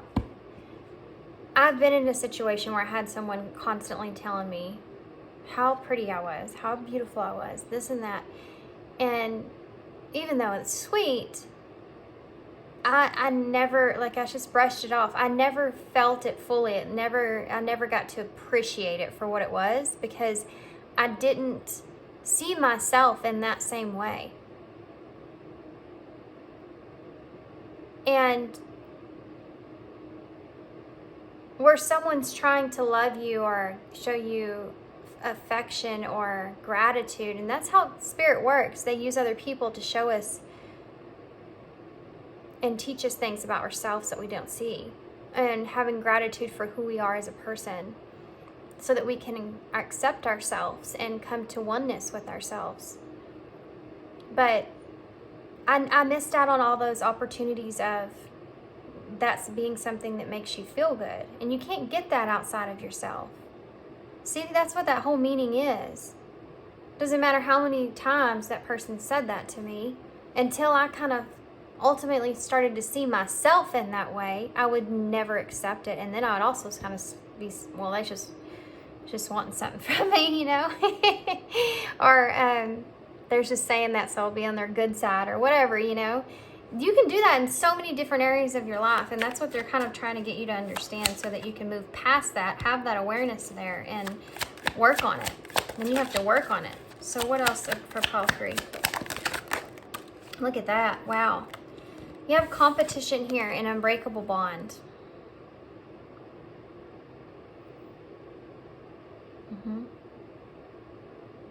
This is the point here in a way, right? So you never, everything that's outside of you with competition here, everything that you feel like is outside of you can't break the bond that you feel internally. Can't break you. That's strength. Just got through with pile 2 talking about strength. That's strength. Not looking at things as a competition because you know who you are and you love who you are and all this. It's the same thing with being in love with someone. You want to protect that person. You want to keep that person safe. You want to keep that bond safe. You feel an unbreakable bond because the depths that you feel that are there of that wanting to protect, right? It all comes from a lack of security. And when you feel this outside influence or pressure coming in on that, if you're not secure in yourself, you can start to get kind of jealous about things. So if you're in a relationship with someone and it's a love connection and there's competition that comes into play, if you don't see yourself in the highest light and love yourself, then illusions, here they come. Fear, here it comes. Jealousy, all these kind of things that causes conflict. It's a signal for you, an awareness for you to understand there's something not right with that. And it's not your inner intuition, it's your ego self. And when it comes to believing in yourself, it's the same thing.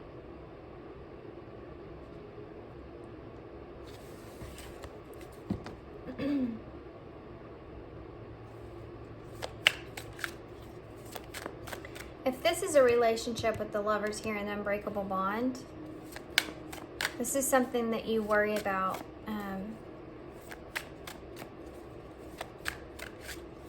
Not being an equal give and take is something that keeps coming up. And then the jealousy part of that in a relationship. If someone's giving more than the other person, then the other person feels like all those things that I said start to come into play, but it starts to build on, it starts to push on your insecurities. Like you can't give what the other person's giving. And that makes you feel lack, which isn't a good feeling, that lack feeling. Feeling like you can't offer the same thing the other person offers. It's pushing on those insecurities, and it's pushing on those feelings of not feeling good enough.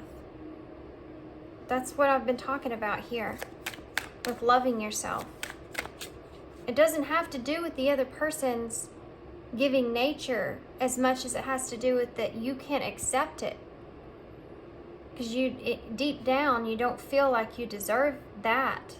And I hope that I'm describing that in the best way, because I know we hear that a lot, but we don't really, it's hard to step into that full awareness. Can I have one more? Yeah, content. Being content with something like that and getting past the illusions of things. Interference, guys. There's outside influences that are affecting where you are right now currently. So let me go into more detail with that. So the outside influences, yeah, and anticipation and freedom is here as well. Freedom from that. But you can't always run away from that. You're never going to be able to ever run away from what other people, from judgment from others or yourself. The only relationship that has a chance is self, is focusing that on yourself. So outside influences have no effect there. That's an unbreakable bond, you see? You can't change the influence of other people. You have to change the way you're seeing it, the way you're seeing judgment, and developing a freedom from that instead of running away. Facing it. Facing the mountain. That's the challenge here. Every time I see these birds on a wire. There's a short cartoon, DreamWorks, I think, that came out, long time ago. It was like one of the first little short films that they did. And there's birds on a wire, and they're all talking to each other. And they're talking to each other in a way of where the bird in the middle, they're talking all about the bird in the middle, right? It's a bigger bird, and it sets down, and they all kind of go in, and then it kind of fixes itself or whatever. But anyway, they're all talking about it. It's just, and it's the cartoon's funny because it's, and they're just going like this, back and forth, talking about this bird. And it's because this bird is like a really big bird, a really different bird. There's something about this bird that's unique, but this bird's bigger than the other birds. And what happens is it sits on that wire, and the wire goes down, the electric wire, and all the birds go next to that bird, right? And then they keep at it again, and all of a sudden that bird decides it's gonna move. And it does, and all those other birds go right up in the air. This is kind of significant. I know it's kind of a long story, but I had to bring it back from the way back in my memory. But the story of this is significant for you because you're always anticipating this and wanting to have freedom from this instead of evolving.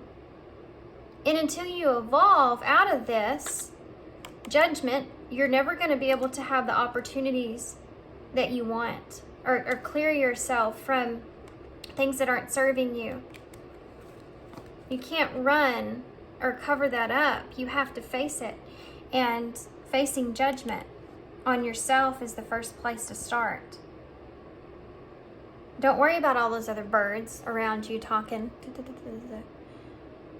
What your dreams that you have, or your feelings that you have, or whatever this situation is bigger, and you understand it. And everybody around you can talk and laugh and say whatever they want, but when you take off, you know, they're all going to go flying away. You know, it's not going to matter. They're not going to matter anymore. So there's emphasis here on you following your heart, on what it is you feel like is right for you, on your heart, because all the things around you are only going to make you lose opportunities if you're focused on all these other people, you know, on what they think, what they want, what they feel like, what they're talking about you. You know, it's just, the only safe place is always going to be coming back to yourself and knowing yourself. You know, I've been through some really crappy stuff in my life, and I've been I've put myself in some really confined positions and, you know, beat myself up over it. But I can say that. I can own up to that. And I can be honest with how I felt, you know, and be true to those emotions that I felt and that journey that it was, raw as it was, you know, it was part of my journey, and I wouldn't have gotten to this point without experiencing it.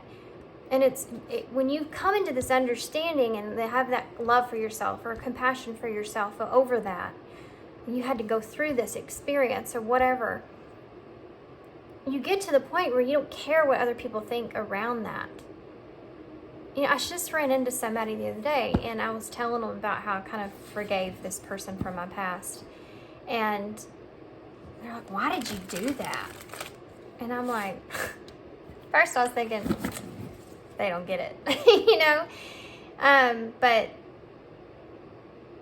I was like, I just felt, you know, that's what I needed to do. And they're like, I can't believe you did that. I wouldn't have done that. Well, what is strength? What is the definition of that? Because it was hard to do that, but I did it for me. I did it for myself, because I know that whatever I went through in that period in my life or that time, I know I wasn't doing everything for necessarily the best, having everyone's, you know, best interest as far as making the right choice or right decision, but it still happened, and I kind of owned up to it in that kind of way, that, you know what, I said the wrong thing, or I'm sorry I did that, or, you know, and made me feel better that I've kind of made peace with that.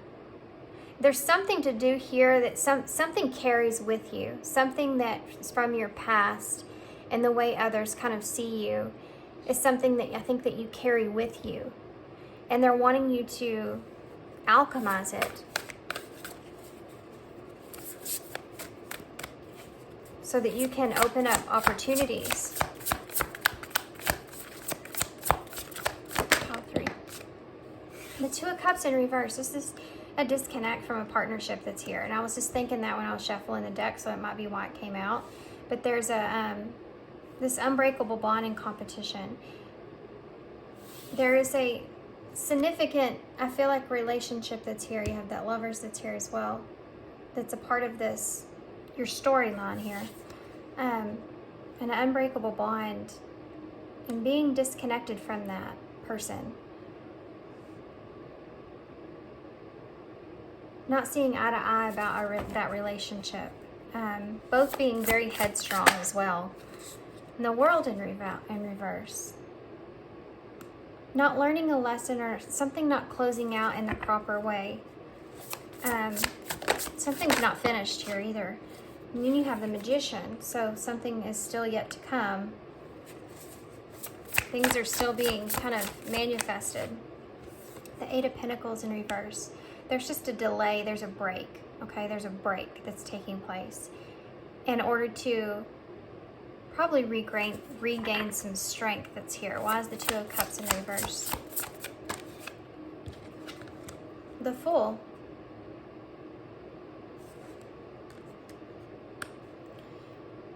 For some of you, there's a relationship here that is foolish. There's a relationship here that maybe possibly you've disconnected from, that now you're kind of feeling like it was because it was too risky. You know, it's a foolish decision, the Fool here. That's taking a leap, stepping into the unknown. And with the Two of Cups in reverse, it's like either you've disconnected from someone and that was a risk that you took, or this relationship and the disconnect that's taking place here is a risk. There's an unbreakable bond that's here, though, that you feel still. Why is the World in reverse? The Ace of Cups. Yeah, this isn't over. The World that's here is showing that this cycle here is not over. This isn't over. This is just a break.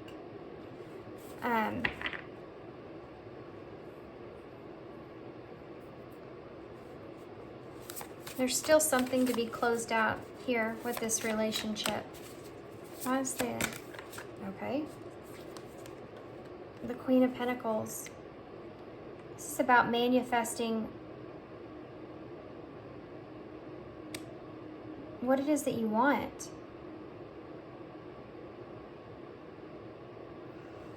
In a partner, in a person. This is someone that we talked about up here.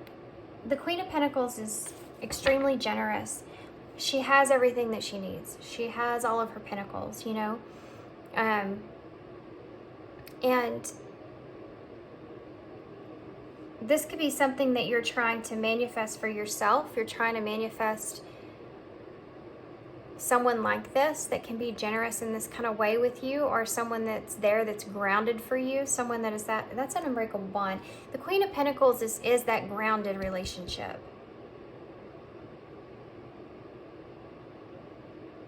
It's almost like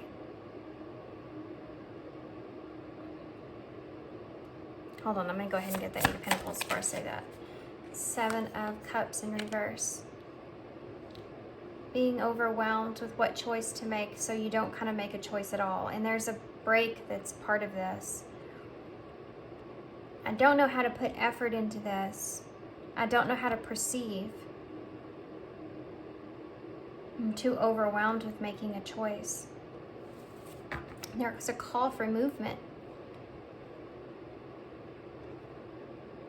Three of Cups is here, and I was just thinking there could be an outside interference that's taking place here.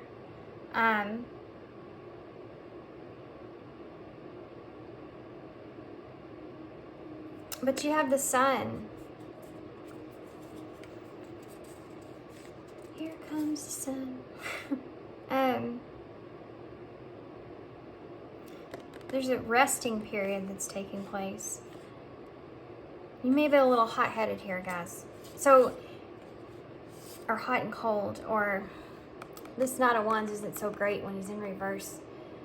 He's passionate, but he's using it for, there's a hot-headedness and a arrogancy and aggression that kind of goes into this. And then you have the Sun there, so there's disappointment that's there. The Three of Cups is coming together.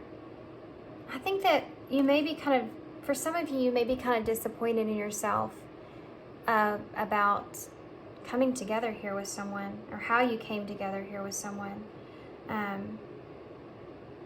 This could be a celebration. I'm getting something kind of weird here, so I'm going to say it and then we're going to go on. You could have had some kind of get together with someone, or a celebration or something with someone, and you're sad about that and how that kind of transpired. It's like looking at yourself in this energy and going, well, that was dumb. That was there's not so great behavior that took place there. I'm sad about how that kind of worked out. This is this energy. And then having to sit on that and think about that with that Four of Swords. And what's going to happen in the future because of that. There's your Six of Pentacles and your Seven of Swords, Page of Pentacles, Nine of Pentacles, Ace of Wands. I'm going to get some of these.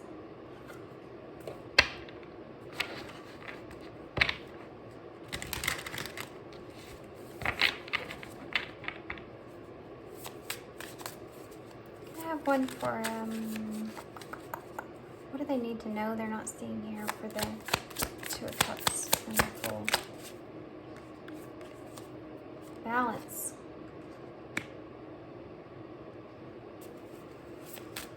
Number 35.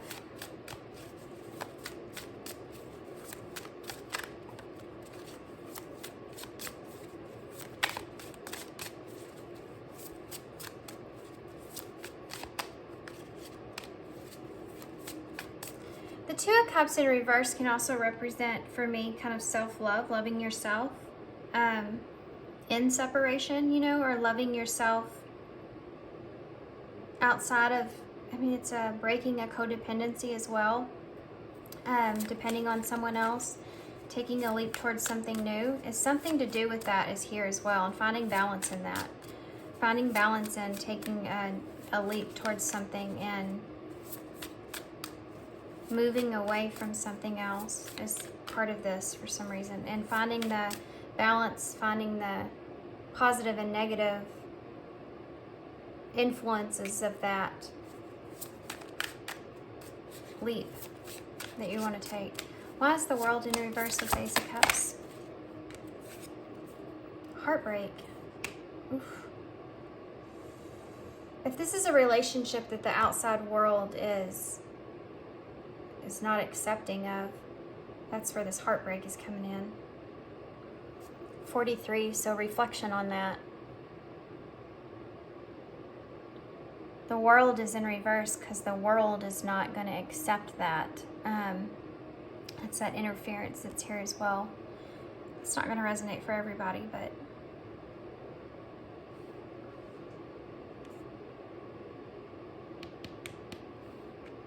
see how you had the different pieces here? You're missing the light when it comes to that. And the heart. You're missing the light.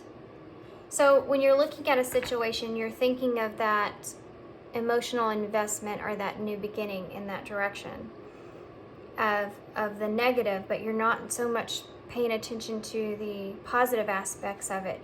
The heartbreak is coming from obviously the negative aspects. You're not looking at it in a positive way at all. So it's keeping you stuck or chained to this idea of this ending.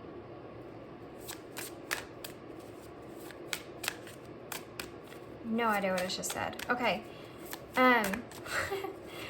No idea what I just said. This Magician that's here.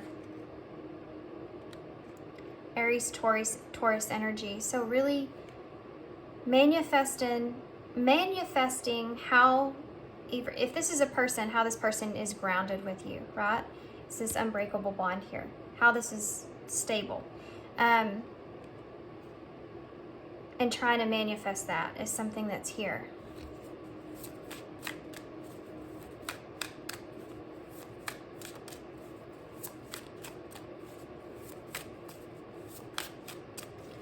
have a card for Magician and the Queen of Pentacles, please? What in the actual hell, guys? I have never had something like this happen to me, and it's really actually freaky. This is really freaky. So this just happened in my hand. I don't know if y'all can see the stack that I'm looking at that's right here, but this just kind of all came apart. You have Divine Counterpart here, you have Soulmate in my hand, and you have Twin Flame down here. That is extremely freaky. Oh my gosh, that's wild. What? That is crazy. That's the unbreakable bond. And I was asking what the Magician and the Queen of Pentacles is here. This is what you're trying to manifest for yourself. This is what you want. You want to be able to either be this person or have this person that is this divine counterpart here. And look at that, differences is right under that.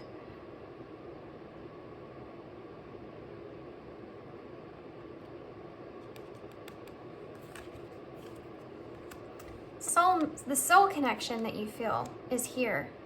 This divine counterpart energy. This twin flame, look at that, leap of faith right under that. The celebration, which is the Four of Wands, coming together. Good times come from hard work, times spent in good company, which is the Three of Cups as well. Taking a risk is here with that. This is actually really crazy, I feel heavy, because the twin flame connection is also that duality, yin yang, masculine, feminine, and working together kind of energy.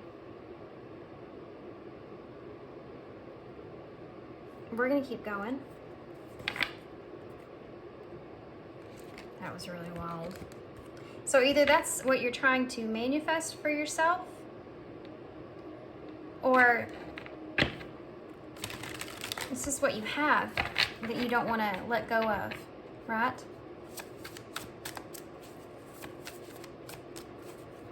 Can I have just one, please, for Magician? Thank you.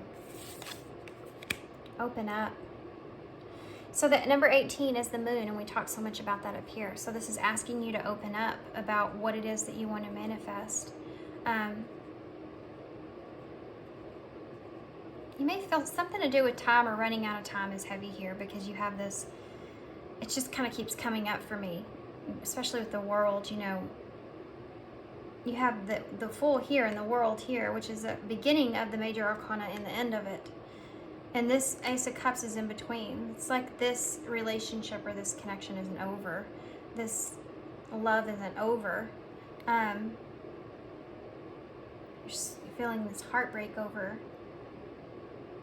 the distance that's here. Opening up about the moon, so opening up about your anxieties, about your fears, is something that's heavy here.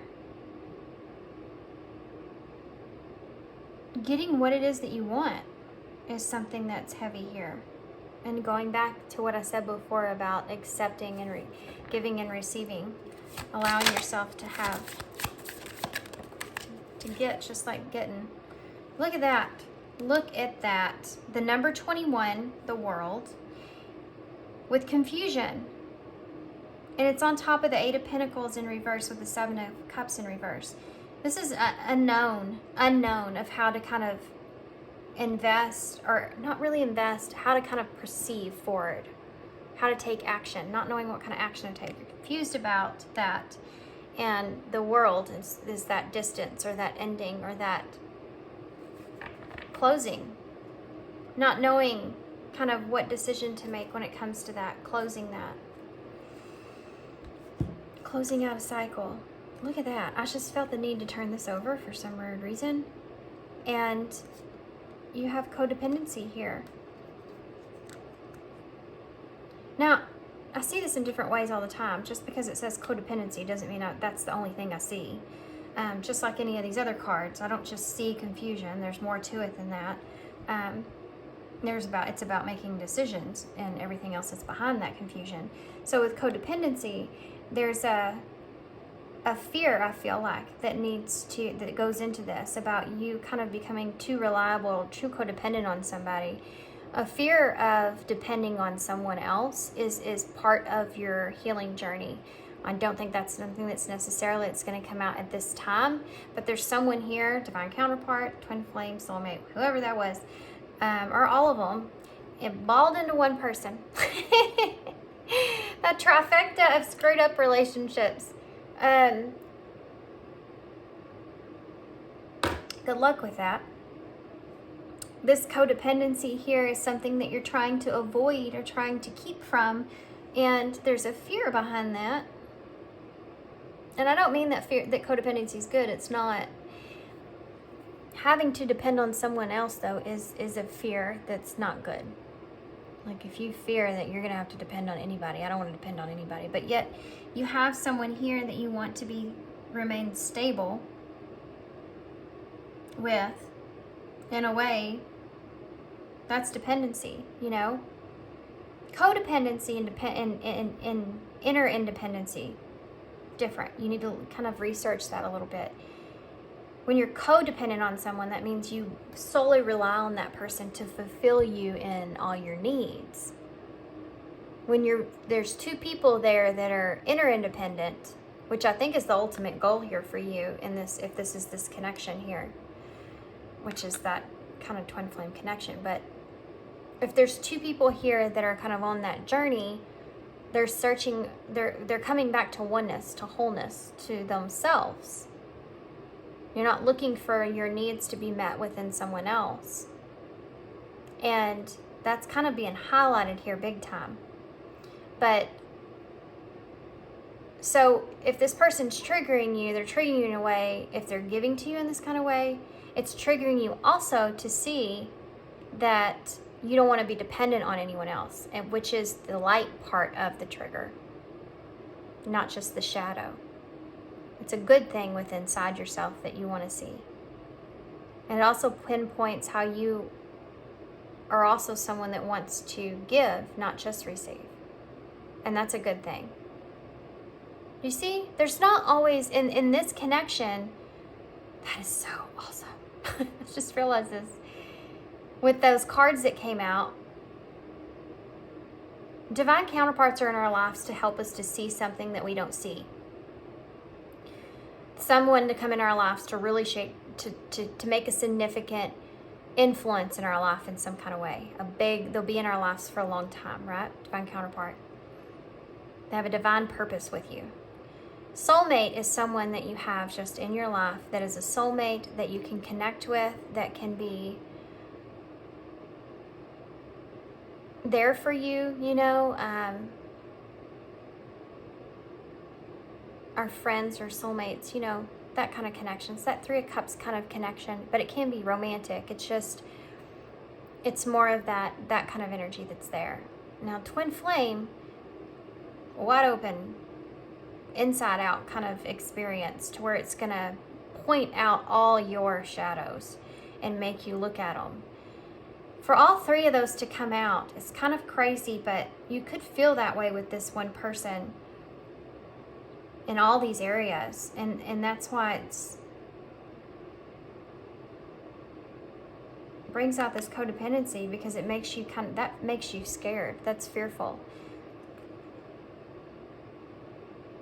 Ultimately manifesting the person that you really want, that you see all those kind of things in that would be helpful for you or help you move forward or break you open, you know, as a person, as a human, is scary. And that's like some fears here about opening up to that.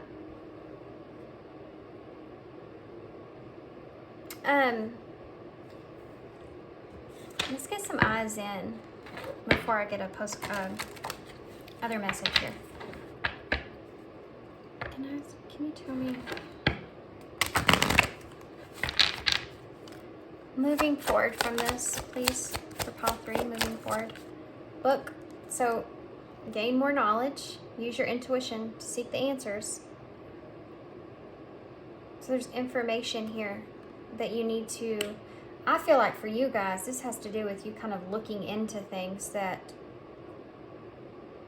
would help you in this kind of experience. Balance, heartbreak, open up to the confusion. There's confusion, I feel like, for some of you in the way that something came across, like the content of how something kind of came across. There's something that you need to kind of open up to in order to kind of heal this or close this, right? This cycle. There's knowledge about stuff that you don't quite know. Uncertainty. This here is laying on you. This choice about how to proceed forward, and confusion about closing things out here is what is weighing on you. And the only way to understand this is to go within. So look at this. A true romantic connection is unclear. A deeper understanding is required. You need to learn about this. I don't normally say this in my readings. I don't talk about this, like, really, because there's just so much controversy around it. But if you feel like you're on any kind of those journeys that we talked about, soulmate connections, if you feel like, I don't know, it's just, I think it would help if you could kind of look into those different ones and research them and see kind of where you feel. Because some of you may be kind of wondering if this connection that you're in is what type of connection it is. And some of you may feel like it's all of them. You know, it's just, there's uncertainty about what this is or what it's meant to be. Right? So look into that. There's definitely this unbreakable bond that's here. Socialize. So the only way to get past uncertainty is to connect. Interacting with others brings both balance and happiness. So that balance that you're looking for doesn't come from that disconnect. It comes from connect. You have to connect. You have to connect with someone. I see 111 on the timer here. You're not on the right path. Trust in your heart and your gut. Can I have one more? Okay. That came out kind of, look at that. You have friends and happiness here. An expression. Express and family and love and romance. My gosh. My gosh. Stress in here. Stress, romance, love. Make the effort. Family. This is healing, right? The card of this conflict is resolved. Healing has begun. Express. Time to have a heart-to-heart conversation. Friendship. Meaningful connection that's necessary at this time. And happiness. Feeling happy here. Friendship cards came up 3 times. So this happiness that's here, it's like being unclear about something and needing to gain more knowledge because you're uncertain. So you need to kind of socialize to figure out where your happiness lies. You know what I mean? It says positive energy surrounds you. A favorable outcome is assured. So I needed to say that. Let's get one of these. These are Isis Oracles. What do you have for pile 3? Okay. Come out kind of quickly. All these cards have. Lady of the Stars. Okay, sorry, I had to pause. So we have Lady of the Stars. Sirius is a celestial goddess, a star of unconditional love and wisdom. At extremely high vibration. She brings deep soul awakening, spiritual gifts, and a high capacity for divine service. She asks you to pay attention now before something significant is taking place at a spiritual level for you at this time. So, holy freaking cow. This is significant because this could be part of this partnership or part of this person. And this is kind of like, with all the soulmate stuff, guys, whoever this unbreakable bond here is that you've kind of manifested that you didn't realize how it was going to come to you, it's here. It's supposed to open you up. And that's part of this whole thing. You know, unconditional love and wisdom is coming in an extremely high vibration right now. And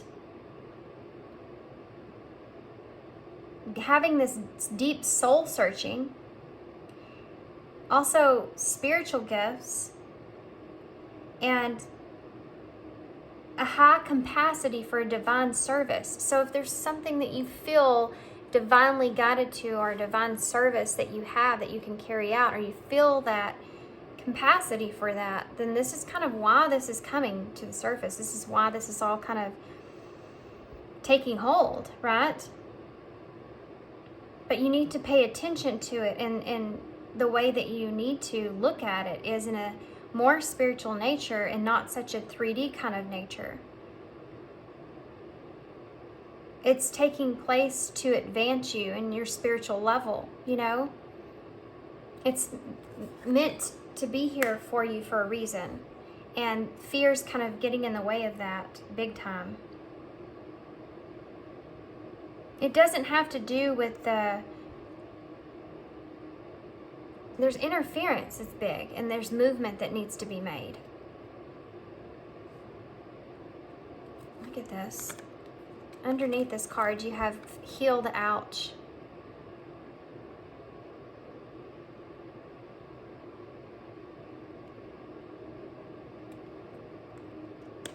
So there's something here that you need to heal and move away from, even if that's this disconnect that you feel.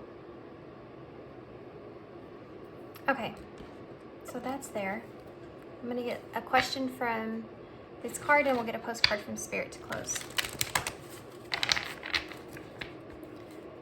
What question do you have for pile 3?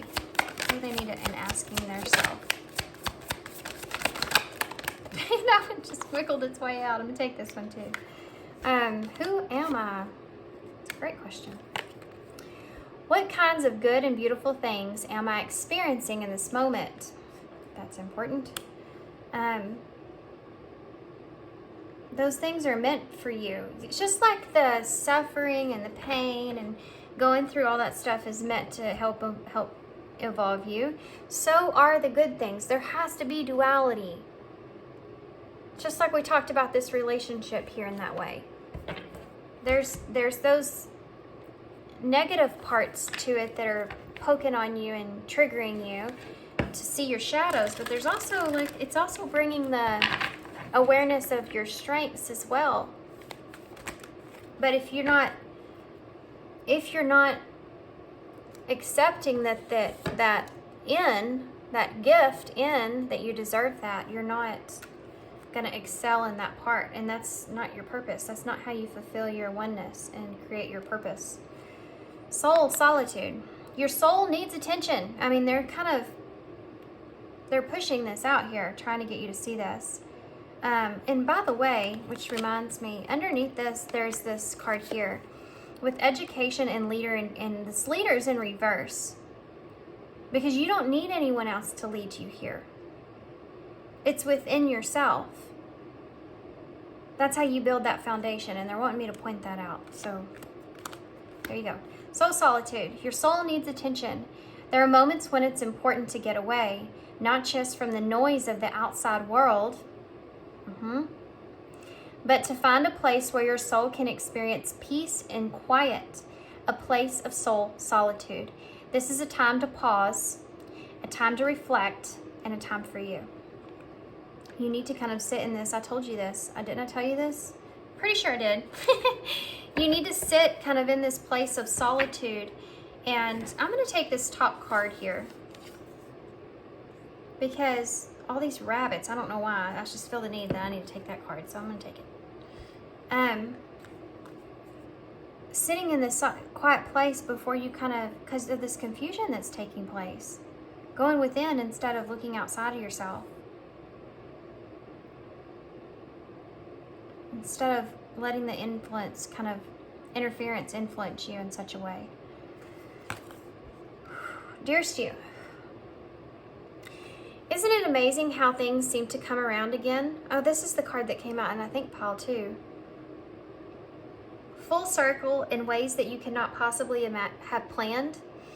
You wonder how a dream could die only to be resurrected years later when you're ready, when you're really ready. You thought it was time back then, but your wisdom knows better than your small self, whose desires are unmet.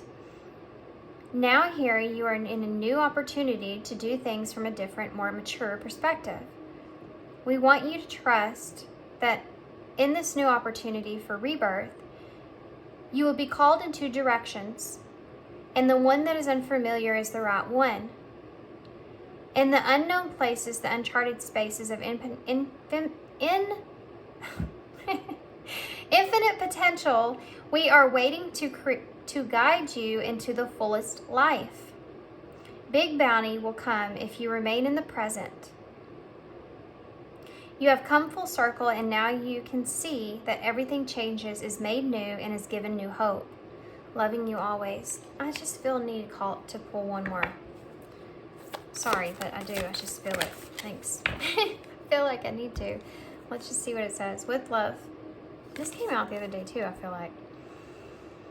Dearest you, we have something exciting to share with you. You're a manifesting master, and you don't even know it. There will always be enough of everything that you need in this life. Money, opportunities, love, kindness. So whatever you're asking guidance about, have faith and be open. There we go. It's right on top of that manifestation card. To many ways of which you will experience this prosperity. Spirit is a source of your supply. The universe is always reflecting back to you what you believe. So whatever you fall into insecurity, you will be shown an illusion as if your fear were real. Talked so much about this in the beginning. But the truth is that the universe is abundant. You are and always have been enough. And abundance is a natural state. If you can imagine something consistently as truth, then you can and will create it. You are so on the right path now. Keep believing, and then seeing will happen. Loving you more and more every day. Absolutely. There's not really a whole lot to say about that because we kind of talked about all that stuff already. Okay. We have willingness. Sex is here. Success. Be firmer. And compassion. Interesting.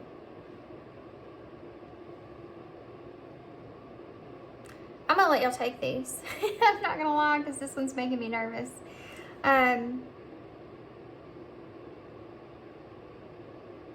But there is a willingness here to, sex is also passion itself, right? So a willingness to accept the passion that you feel or be successful in that area. But being firmer with that. Wanting to be successful with that passion that you feel. But you have to have compassion for yourself. That's something that we talked about in the beginning.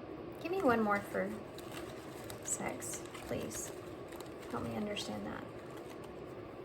Oh my gosh! Oh my god, that's so crazy. Oh my goodness. Okay. So I'm gonna let y'all take that one. I can't make this up. I literally cannot make this up. The lovers in sex, guys. So it just gave me a repetitive message. Maybe you're trying to figure out the difference. Believe in yourself. This has to do with you, in a way, believing in love. Believing in yourself when it comes to love.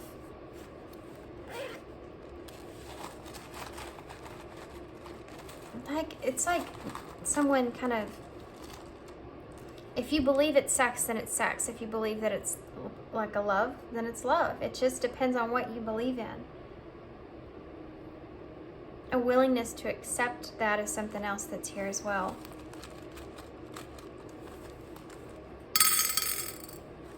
That is not very many at all. I'm going to pull a couple more. Okay. I feel better about that. So we have the and The 6 again, there's that Lovers again, and then 5, which is change. And together that makes the number 11, which is significant. 65 is here, 56 as well. Also, that could be a 9. So 9 is that nearing a completion or things coming to fruition. The intensity is also something that's there. We have JR, K, CLE, E, look at that U. There's clue right there. D. We have D, S, F, X, R, A, and I. Air. That's communication, an air sign. Communication, logic, clue.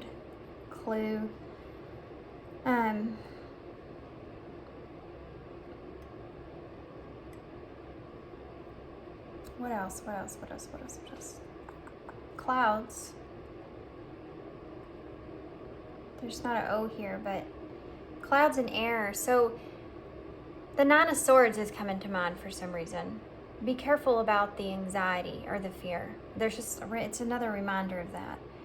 But there's clues in that you need to pay attention to when it comes to setting things straight. There's clues of how you feel in your fear, right? Why am I fearful of this? What is it that I'm actually afraid of? That's something that you need to look into. Fair.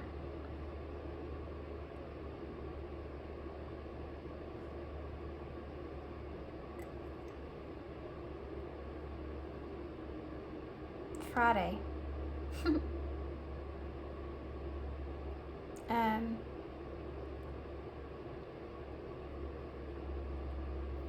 Boy, if we had an N. Being kind is here, but compassion. Fear, you know, fear's here. Being afraid, it's heavy here.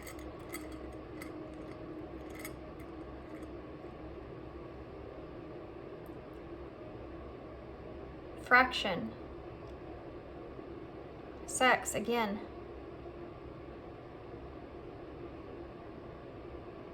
Kids.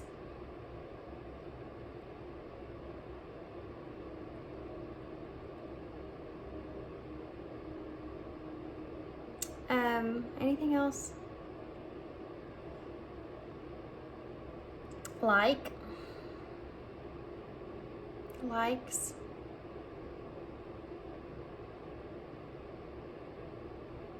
Okay, guys, I'm like, here you go. Enough is enough, right? It's a long reading. All these were long readings, but I didn't get one in this week, so. Okay, that's all I have. Thanks for being here, guys. Thanks for all your love, all your support, all your kindness, of course, and hope to see you soon.